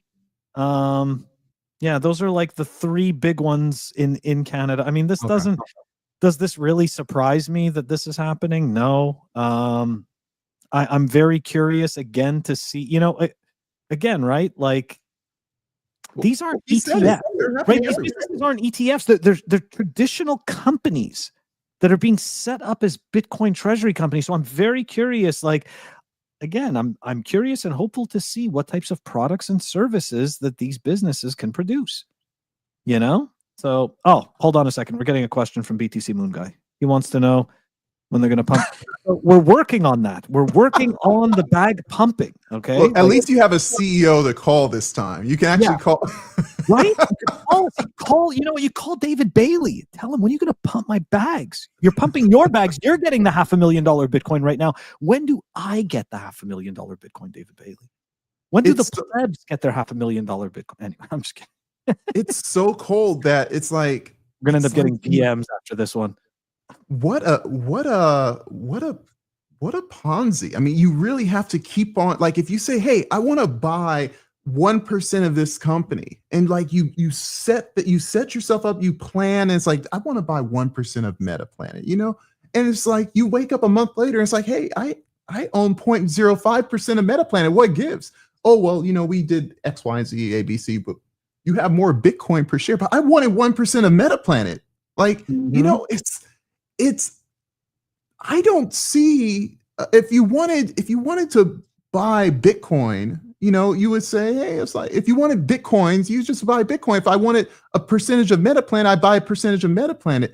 It just feels like this is an open daylight robbery, if you will. It's daylight robbery, and people are celebrating it. It's a really weird time in history. I think we're going to look back 3 years from now and we're going to say, wow, that was some weird stuff. That was weirder than anything that we saw during the NFTs and the IPO timeframe. I think this will be considered way weirder than all of that. I think you're right. I think that, and it's interesting because this kind of goes back to the whole thing about Bitcoiners being critical thinkers. It's like, I feel like all of this just went out the window because of all of this noise, right? This quote unquote positive, this positive noise. Yeah, I don't know, man. They're starting him all over the place. You know, we were talking about Swan. Swan's former number 2, got Guy Gomez, who actually lives around the corner from me. He's in Manhattan Beach. He's starting one in South America. He's starting one in probably Brazil. It hasn't. It's like not like super public yet, but like he's got people like my buddy Anders, you know, kind of working and chilling it. And it's like, you know, telling people, hey, if you can be in on it. You know, Anders does his MicroStrategy Mondays. And it's like, oh yeah, you know, if he's telling some of my local friends, it's like you can be in on it if you buy, send us 2 Bitcoin and you're going to be an insider. And it's like, well, that's $200,000, on a moonshot, on a possibility. They could also just take it and run and never IPO. It's these types of things that they could potentially even rug pull the early people. They already have their early, their inner circle. Now they're looking for that next round of funding. Layer. Yeah. It's like, wow, this is really scary. They're really taking the worst part of venture capital and fiat and putting a Bitcoin logo on it. It's disgusting, man. But they're opening up all over the world, just like Bailey said. And it's not only him, but Guy Gomez and the Canadians and other European, Adam Back even. And it's just that H100 company right. there. Yeah. When is I'm just curious as how this is all going to look a year from now. ACP, don't worry. Ulric and I are working on creating a fake company that also makes people feel good about us buying Bitcoin and other people not having any. So don't worry, you can get in on our super early Ponzi scheme, and we'll have the best MNAV ever. And not only that, but we're gonna have it's 2 employees. So imagine it's 1 company, tons of Bitcoin, and 2 employees. Do you know how much Bitcoin per employee that's gonna be? Bitcoin per BPE. I mean, nobody's even thinking about the BPE. Don't tell Corey that acronym. He's going to claim that he thought of it. Man, the Bitcoin per employee. Ulric, we're going to be so everyone's going to want our shares. I'm going to buy so many Jordans. It's not even funny. I might even get a pair. Yes. All right. Sorry, we're just imagining. We're just imagining all this. Not financial advice, man. Not financial. Yeah, not financial advice. We just got to say that every once in a while, All right, so Mike Germano put out this tweet. This is an interesting one. It kind of makes me think back to that video we saw of David Bailey talking about the old ICO days and bringing our crew to shill the stuff. So he said this. He goes, the Bitcoin alumni network is quietly becoming the most powerful force in the industry. What does that mean? What does that mean exactly? I just think that Bitcoin Magazine is this weird what would you call it, fraternity that weird, unique. I'll say unique fraternity that has a lot of famous people in a very small industry, and they get a lot of credit for being early. And it's not necessarily whether they're good or bad. They're just early, and that's okay. One day, people are going to look back at the Pleb Underground and say, "Wow, that was one of the early podcasts. That was one of the early YouTube channels." And it's like, to us right now, this looks fairly old, fairly novel. You opened this up in 2022. Bitcoin has already been around for 13 years, but 10 years from now, so I think that that's what he's referring to. But it should not be a deciding factor on how you want to, operate or manage or execute a major institution. These people some of them are very brilliant, but some of them are just happen to be early. And so I think it's a little bit of a hoorah kind of thing. And I get it. He had a major stake in it. He's a number 2 for many years. But I think we should be just like as critical as we are with Swan. I think we should maintain our criticism of Bitcoin Magazine and make sure that we're basically objective and understanding. Hey, these are also the people that are shilling ordinals. They're also the people that are shilling these Bitcoin treasury companies, And hyper Bitcoinization is not going down the path that all of these ideas that came from that magazine. Of all things, I mean, that magazine created or elicited Vitalik Buterin. So, you know, a lot of bad stuff has come from Bitcoin Magazine. He helped start, if I'm not mistaken, he helped start Bitcoin Magazine.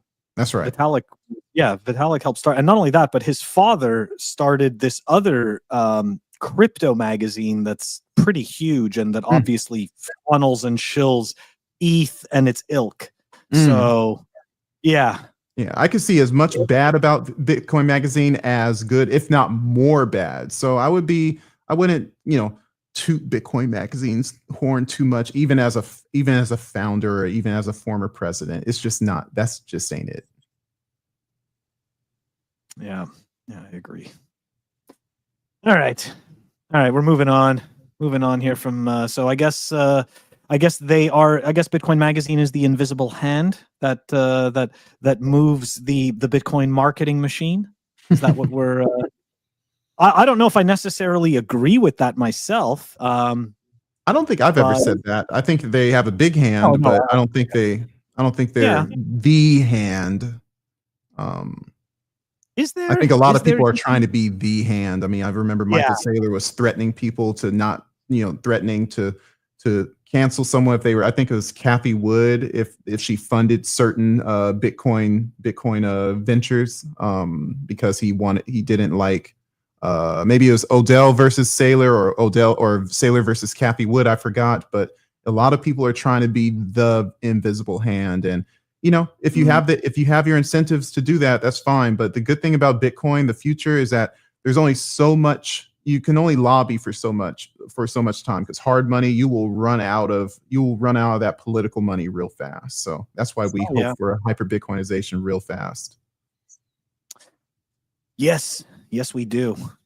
All right, we're going to move on, but still along the same lines here. Don't worry, we're almost done with these particular types of topics. So yeah, this tweet here from Max. Score of 1 to 10 for Bitcoin Maxi companies with the highest integrity. Some companies that come to mind that score a 10. This should be pretty. This should, like, I don't know. I feel like this list gets really small. You know.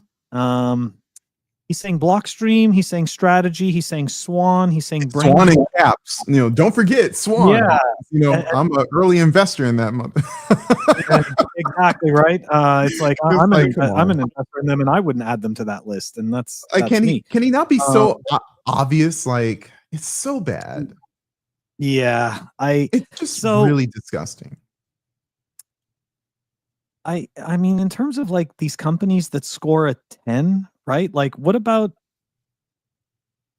I don't know, like what about companies like Zeus, right? Zeus LN. That was one of the few. Is that actually a company though? Is that actually a company? Like, what about like, and I guess, okay, BTC Pay isn't really considered a company, but like, I don't know, to me, these are the businesses, so to speak, that are really, you know, about the Bitcoin ethos, the types of businesses, you know. So I just think he's a big giant commercial for his own incentives, and I guess he's earned that, you know. I mean, he's got a whole bunch of hundreds of thousands of followers, but like Strategy, Swan, I mean, Mempool's not that bad, but in Brains Mining, I mean, if all the mining pools I joined, that was the one based on a recommendation from a trusted friend. But, you know, I think again, remember, guys, it's Max Kaiser. You know, on the score of 1 to 10, how much do you trust him? It should be a 2.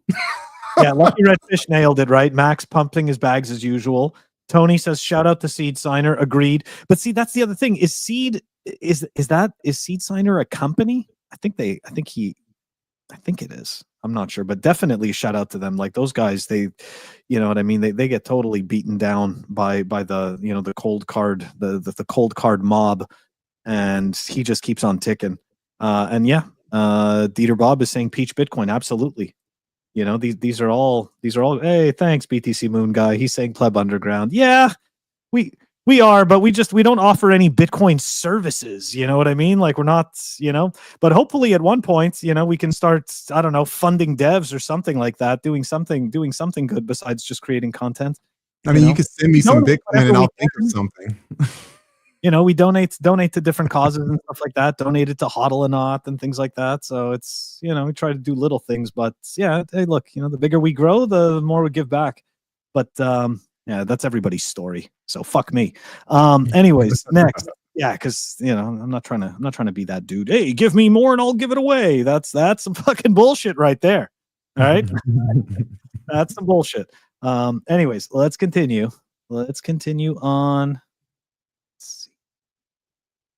Okay, so this is I'm obviously not going to read this whole long thing. This is the person talking about, El Salvador specifically. Is it the cheapest place to live or is it expensive? And of course, they said yes, because TLDR, as you could imagine, which is no surprise to me or anybody else, there are expensive and cheap places everywhere, right? It all depends on your trade-offs. It depends on what amenities you truly cannot live with or do not want to live with, versus the ones you just don't care about. And then if you're extremely fortunate, you sometimes don't have to have any trade-offs, which is really nice. But I think that the people that were constantly shilling to go and move away and stuff like that, like, I hate to say this, but it's just their narrative, right? It's their business. Like, if I'm in the business of selling you a specific product, then I'm going to tell you everything that can happen where you would need this product in order to fix the problem. Because I'm trying to sell it to you. Anyways, I got a desire to move to El Salvador. People know me. I barely leave my couch. So it's not Phil, come to the conference. Come to the conference. Actually, speaking of which, we're planning to be a tab conf. I'm definitely going to be a tab conf. I gave the confirmation. Ulric is still working on it, but Pleb Underground will have a presence. Like 90%, sure. 90%. All right, I'll take that. But still, I don't want to put too much pressure. I know what it's like, so it's like, but still, that's where we're going to be. We're going to be a tab conf. It's going to be lots of fun. I saw that there's going to be some wizards over there, so maybe I'll get to introduce these guys, interview these guys, and make fun of them, not introduce them. No. Yeah. Oh yeah, dude. There's going to be all these guys there. It's going to be great. There's also going to be some solid Bitcoiners too. Yes. Not just the wizards. Yeah, we don't like them. Okay. Yeah, I think going back to that one, I think it's just, the trade-offs, you hit the nail on the head. When it comes, there are trade-offs everywhere. When you think about living in the United States, hey, I want a a 2-story house, 4 bedrooms, 3 bathrooms. Okay, well, you can live in an urban area. You can live in a suburban area. You can live in a rural area, and it's all going to cost you something different. And it's like, and you can live in a suburban area in Los Angeles versus a suburban area in St. Louis, and it will be different. So it's like, there is just a religious fanaticism about El Salvador. A lot of the amenities to live the American lifestyle in El Salvador is going to cost you more. That's because guess what? They don't have the infrastructure for everyone to have, that type of lifestyle. So you're going to have to pay a little extra. It's a little bit sovereign individualism, and some people are into that, or some people are into, hey, I just want, a mature, established Western life experience. So I don't really fault people for wanting to be trailblazers or sovereign individuals. Just better just be ready for what you're signing.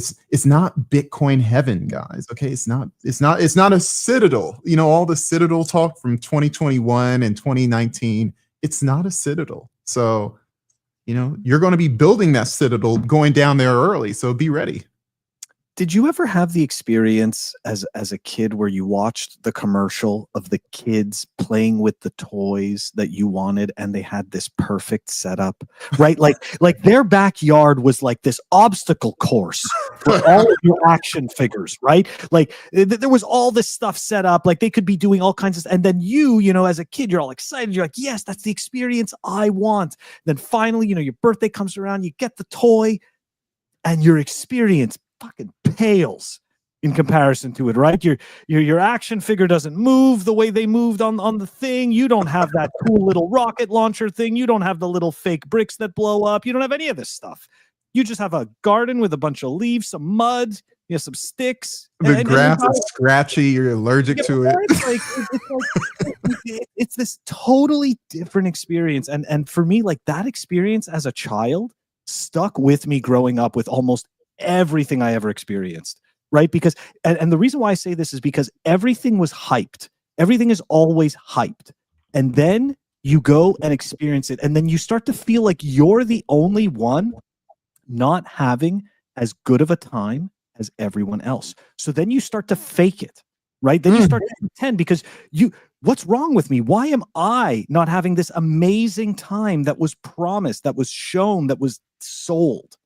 Right? It's humans were funny. Anyways, I mean, I think that makes me think that when people tell you that all your dreams will come true when you move to these places. You can tie that back to a fast food commercial when you look at that burger up close with the ketchup dripping and the lettuce is like perfectly crisp, and when you go to a fast food place and get it, it's like everything is soggy. Why? Because they weren't putting ketchup there. They were putting some sort of Play-Doh, some sort of clay that made the ketchup really hard and full and textured looking. It's like nothing about that burger was real, but that commercial is going to make it all that fake chemical and paint and cardboard. They're going to make it look like a burger. So El Salvador, especially for people who are salesmen, Bitcoin, the longer you're in Bitcoin, the more you realize half the people that you hear talking on Twitter, more than half, are salesmen, and they're trying to get commissions for some sort of service or product, and they're selling El Salvador to be more than it is. So it's good to listen to the objective people. That's why the Pleb Underground, in my opinion, is so important, because most of the channel, I mean, you search Bitcoin and you're going to see altcoin daily when you go into YouTube. That's just the way it's going to be.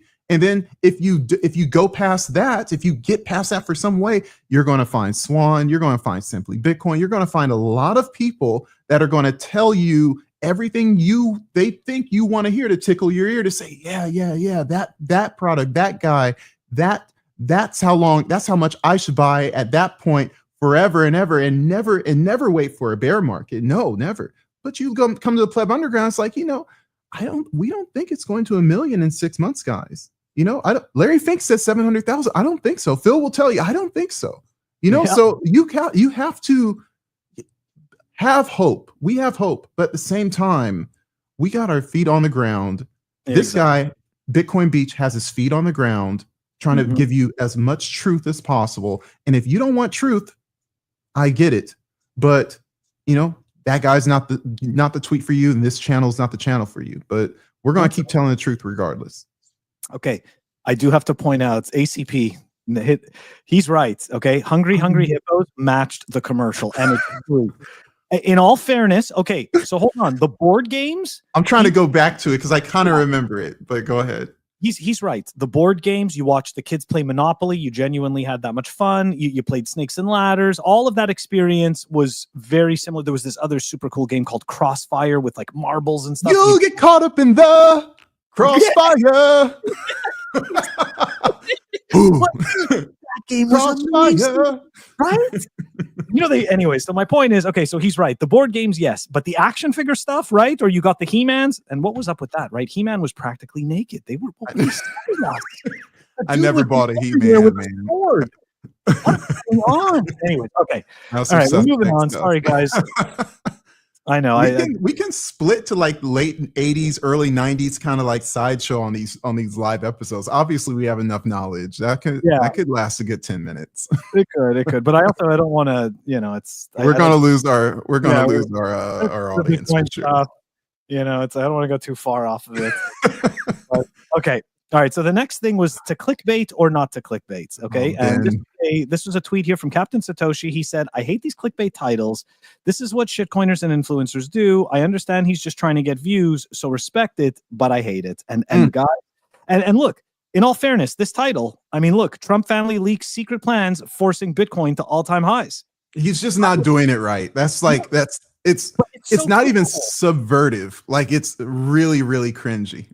That one's a but that's the point though. It's like it's such a double-edged sword because that thing makes you want to click on it. What is he talking about? Right? That's what it does, right? It's the monkey brain. Like, what is he talking about? And I'm going to click on it to see what he says. Did you lose it? Where'd it go? Yeah, I closed it. Sorry.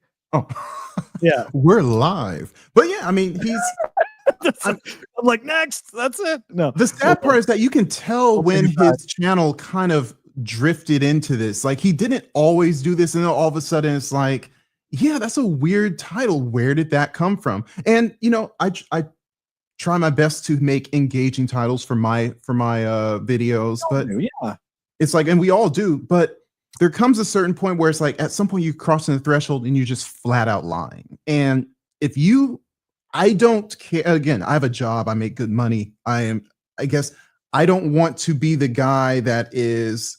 So I'll even do this. You know, I don't mind doing that. That's not a lie. You know, the YouTube face isn't a lie, but it's using terms that are obviously fake. That's saying $1 trillion incoming. Like, no, $1 trillion isn't incoming. Bitcoin barely is $1 trillion.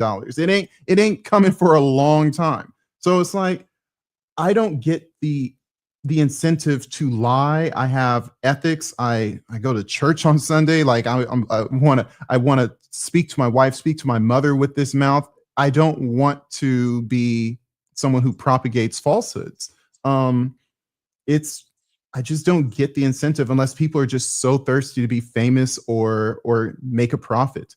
You know, the love of money is the root of all evil. Mm-hmm. I changed that one a bit to the love of fiat money is the root of all evil. But I got to be honest. Yeah, it's, I don't know. I kind of go back and forth on that one. But look, the clickbait. We can talk about that. Yeah.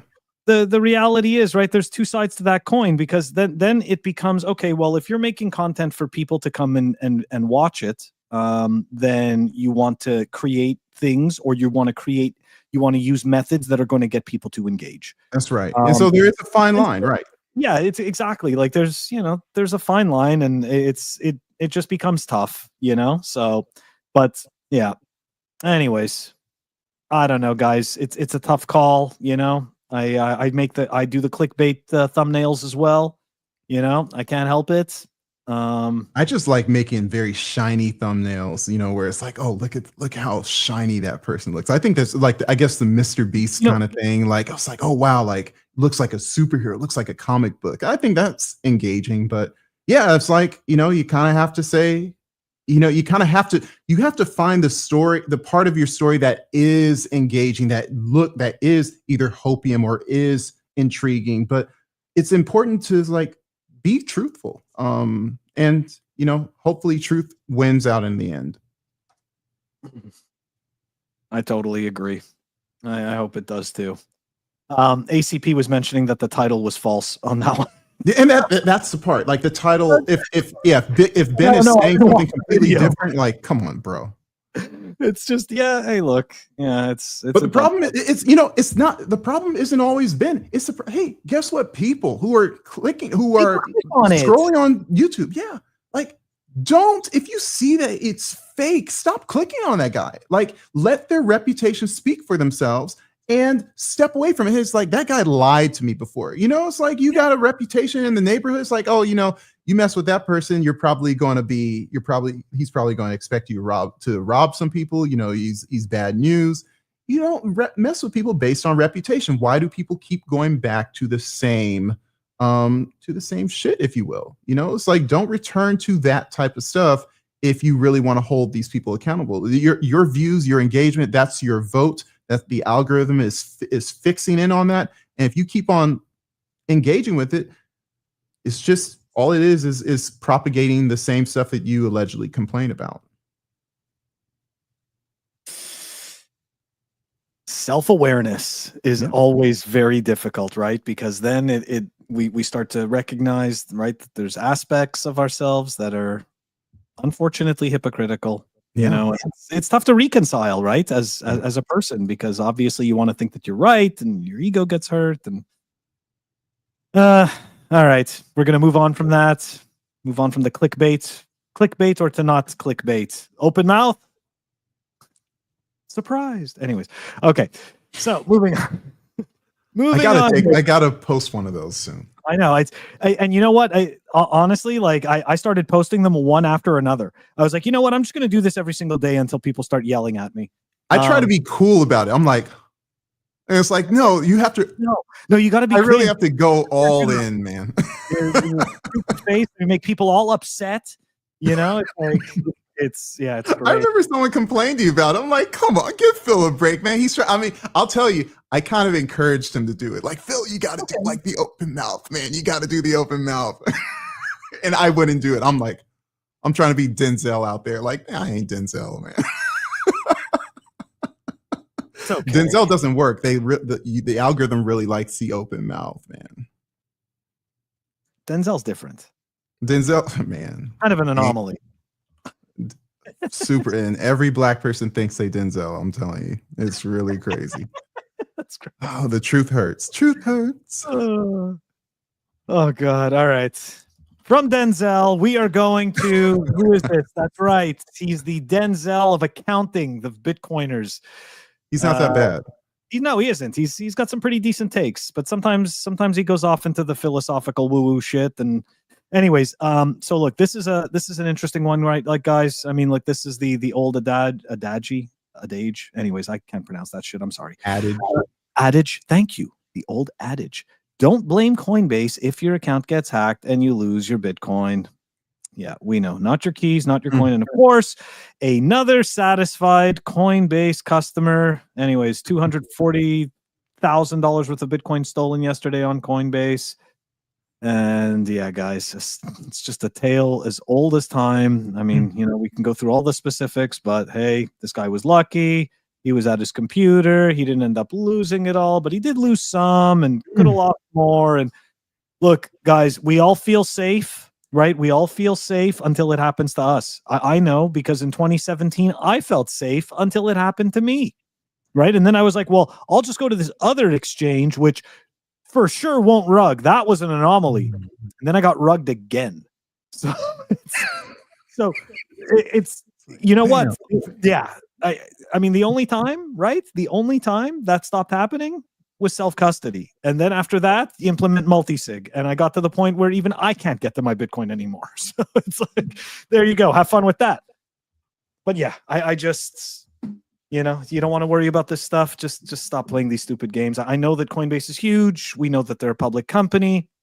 We know that Brian does a decent job at sucking off the government and making them happy. But at the end of the day, if you think for a second that business is somehow too big, that it can't happen there, I just want to remind you of the companies like Lehman Brothers and Bear Stearns, okay, that disappeared in the great financial crisis. These were institutions that could not fail, okay? And they were gone from one day to the next. By the way, Lehman Brothers had over $639 billion worth of assets under management.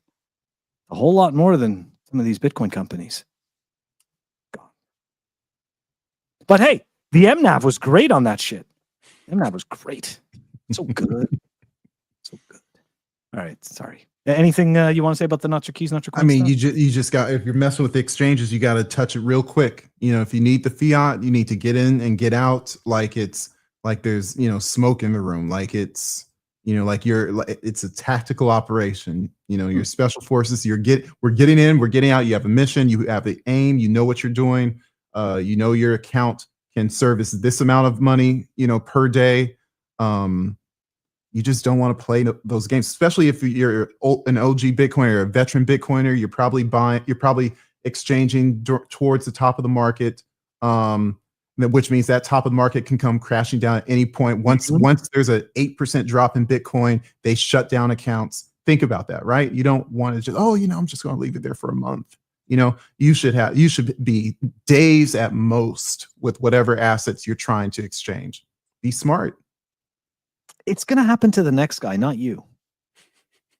You're different. Of course. Right? Every person, right? Every person's different. How many guys sat there and were like, well, they weren't able to beat the market, but I will. There's no such thing as beating the market. That's some BS right there. All right. Speaking of BS, core versus knots. What the hell are we doing, guys? What the hell are we doing? I still don't know. I honestly, I have no idea. You know what? Hold on. I got to reshare it because the audio is not going to play. We're live. Yay. Oh, hold on. Somehow I'm still. You're caught up in the crossfire. And you see those kids, they're all excited, like, yeah. I never bought that one. Oh, I did. I was a Crossfire fan. All right, so here we go. Finally got this thing going. All right. So this is, for the people who don't know, right? This is NYKNYK, and of course this is a clip that was put together, and the comparison, of course, is the Bcash Bitcoin, right? The fork war, the big blockers, right? In comparison to knots versus core. And it definitely makes me think of where the hell are we at this point? I mean, Roger calling Bcash Bitcoin on bitcoin.com and calling actual Bitcoin core, because you could buy Bitcoins on bitcoin.com, but he was pushing Bcash instead of Bitcoin. And Bitcoin core is ridiculous, right? You're naming it after an implementation, not a protocol. That's just stupid. Like you could have called it BTC and BCH. Yeah. Several days later, he says Bitcoin core, which is not Bitcoin. This is I find there's two perspectives. I find one of them is reality, one of them is ideology. Bitcoin core is effectively Bitcoin. Even Bitcoin knots is still basically Bitcoin core. So sorry, Stefan, to pause you in this horrific state. So changing Bitcoin core does in effect change Bitcoin. We know that.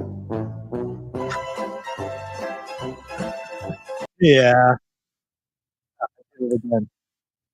I always seem to stop the sharing before I stop the video, and then the video keeps playing. Anyways, so look, I mean, we've had plenty of people come on the show talk about this, and the war rages on, right? The war rages on, core versus knots. And every day I see accounts like I love Big Lebowski. It's a great account, and he always posts the the percentage, right? The knots 13%, core 84%. Yeah, continue. And in all fairness, right? Like that stuff doesn't bother me. Like I can't disagree with the people, because this was actually a pretty funny thing. Walton at the what was it? Was it the last BTC plus? Yeah, I believe it was the last Bitcoin plus. He had a panel, and they were talking exactly about this. And the solution was, right, to just go and run knots. Right? That was the solution. You don't like it, go and run knots. And so that's what people did. And then it all of a sudden became, whoa, well, what are you doing? Don't do that. It's like, I mean, at some point, right? We can't we just take account of ourselves and be like, you know what? I said this, and I don't really know why I said this, because I'm not fully informed, right? Like it's and it's just I don't know why it's so easy for us to just instead just kind of wish-wash this and be like, well, I told you to do this, but now you're doing this. It's pissing me off, so don't do this, because now there's something, now the network is going to be in jeopardy somehow, which obviously is complete nonsense. But yeah. I think it's the nature of the people in this space that are, again, when we get heard, when we realize we have influence, a lot of us don't know how to handle it, and so we turn into thinking that whatever we say is golden. I mean, I would see Robert Breedlove posts where he says the most just idiotic stuff. I'm not going to call it idiotic, but just kind of like, what are you saying? But it's think boyish. It's think boyism, and he's speaking before he's thinking. And the catch is like, but guess what? He'll get 800 likes because he has all these followers and all these supporters and simps.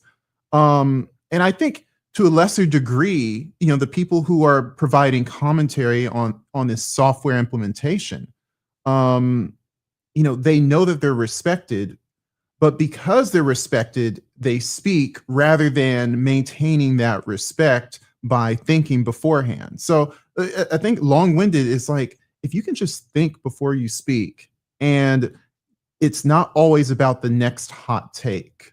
The hot take, and it's like, because just like you said, just go run knots. It's like, well, if you didn't really mean that, why would you say that? Because you're trying to position yourself as this alpha kind of Chad, like, I dare you to do something. And you really didn't want that to happen. So people, again, people are fake.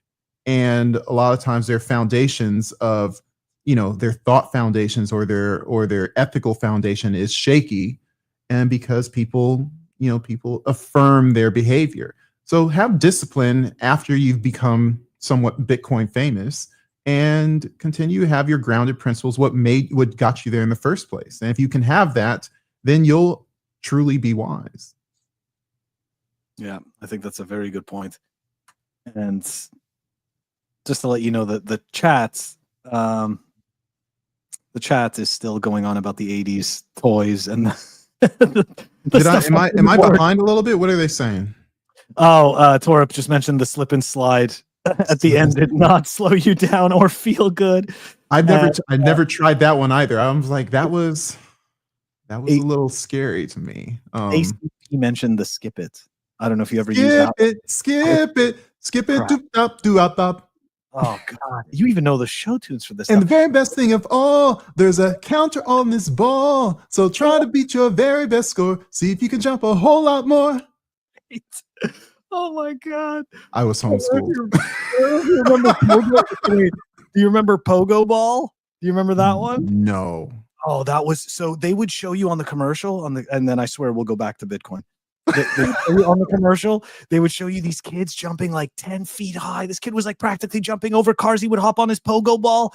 They were like, boom, he jumps. Man, he was leaping tall buildings, right? He's Superman. He's leaping tall buildings, doing all this stuff. Then you get this piece of crap. Okay, thing weighs like 10 pounds. All right. You don't even jump. You fall over. Probably a good thing. Imagine the lawsuits. Oh, God. Oh, yeah. Sorry. Anyways, okay, back to reality, guys. The last story that we have here. So we're gonna zoom out on this one. I'm gonna zoom out because, of course, right? If you've been, for whatever reason, paying attention to what's his face? The nightmare guy, Kruger. The nightmare guy. What? Fred. Okay. So if you've been paying attention to Fred, right now he's, like now it's all finished there. The scamming people with the 3 Bitcoin with the naked stuff in the woods and the desert. So now he's back to the quantum FUD, and Jameson Lopp, of course, right, puts out this excellent post, just essentially zooming out on our current position in the the whole quantum race, right? And I don't know if you guys can see this, but we are here. We're all the way back at the end, all the way on the left in this kind of this box area. Where it becomes a problem is all the way on the right, way into the future. Okay, which is exponentially higher. Yeah, exponentially higher, right? So that is just an absolute. It's just. Again, right? This reminds me of the whole shitcoining thing, right? When back in 2017, 2018, the big blockers, they were telling us, look, Bitcoin's going to die. There's going to be a minor death spiral. No one's going to use it. It's not fast enough. The blocks aren't big enough. All this crap. We kept on hearing all these narratives. If you don't do something now, Bitcoin fails. It's 8 years later. Bitcoin hasn't failed. So it's all just bullshit. Right. And it's not to say that quantum itself isn't real. Of course it is. Right. Of course, things are, technology is leaning in that way. But it doesn't mean that it needs to be fixed today with some BS shitcoin or, something like that.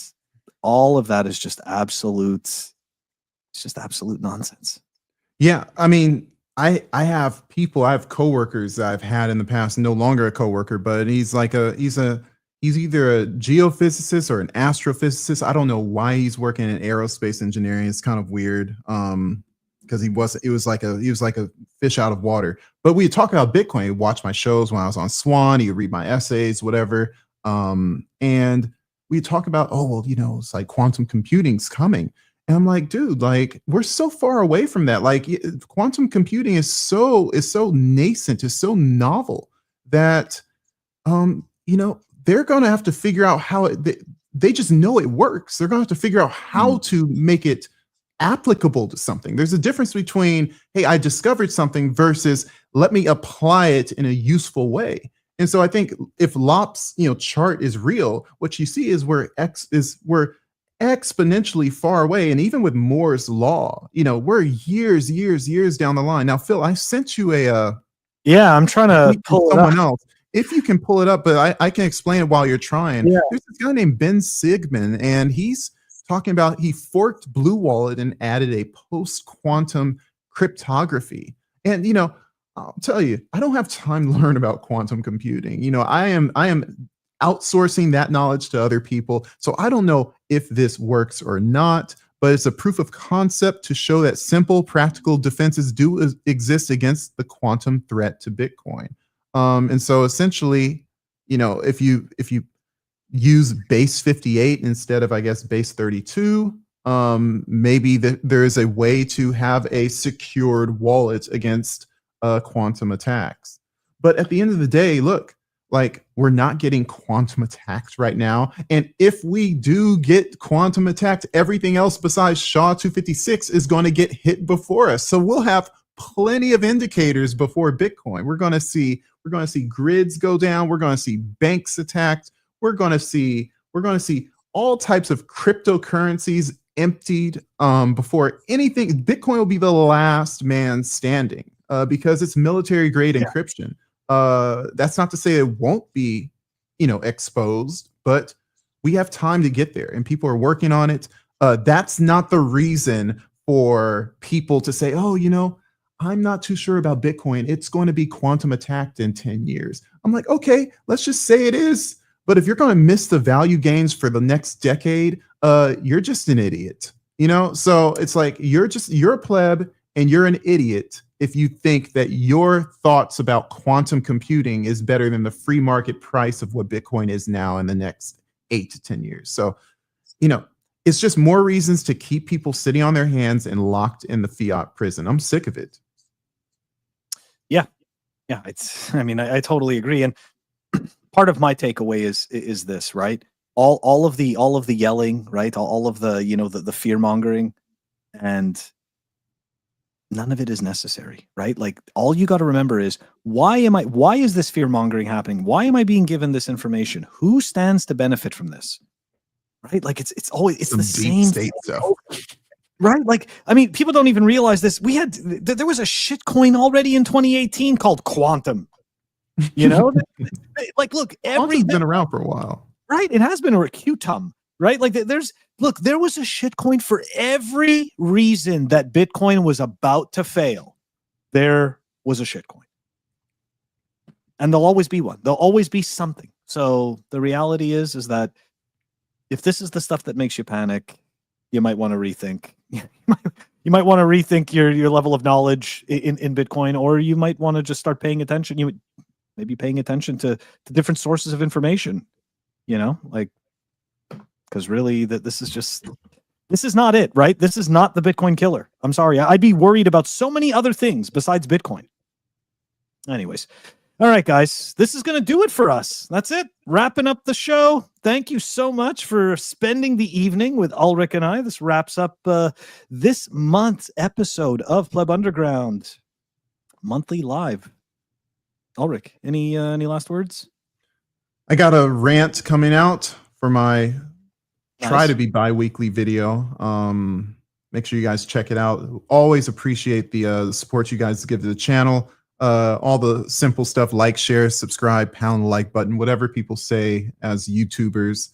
Again, I do this because I can't talk to regular people about Bitcoin. So I talk to you guys, and it's edifying. It helps me get through the bear markets and the side crab markets. But even when it's pumping hard, I still love tuning in, put my work in for the Pleb Underground, because it's an edifying experience. And we're done this month. We'll see you next month. We have some interesting guests coming up. Maybe we can announce those. I think Pierre Richard midway through July. Jeff Booth is joining us at the end of July. So little teasers. Make sure you guys mark that on your calendar, or mark maybe a little bit of time to check that out. Both of them are going to be live. It's going to be great shows. Both of them. Can't wait. And of course, many other guests as well. I'll see you guys soon. Yeah, guys, just to point out, Pierre Rochard is going to be defending the Bitcoin treasury companies. So this ought to be a very interesting conversation. Yeah, because I can't speak to his level of nuance, but damn it, we're going to try. We're going to try to have this discussion anyways. Guys, as you know, this is going to be, I'm going to upload this for audio only as well on Apple Podcasts and Spotify. And for the people who want to stream us sats, check us out on fountain.fm. Have a great evening. Catch you all on the next one. Peace.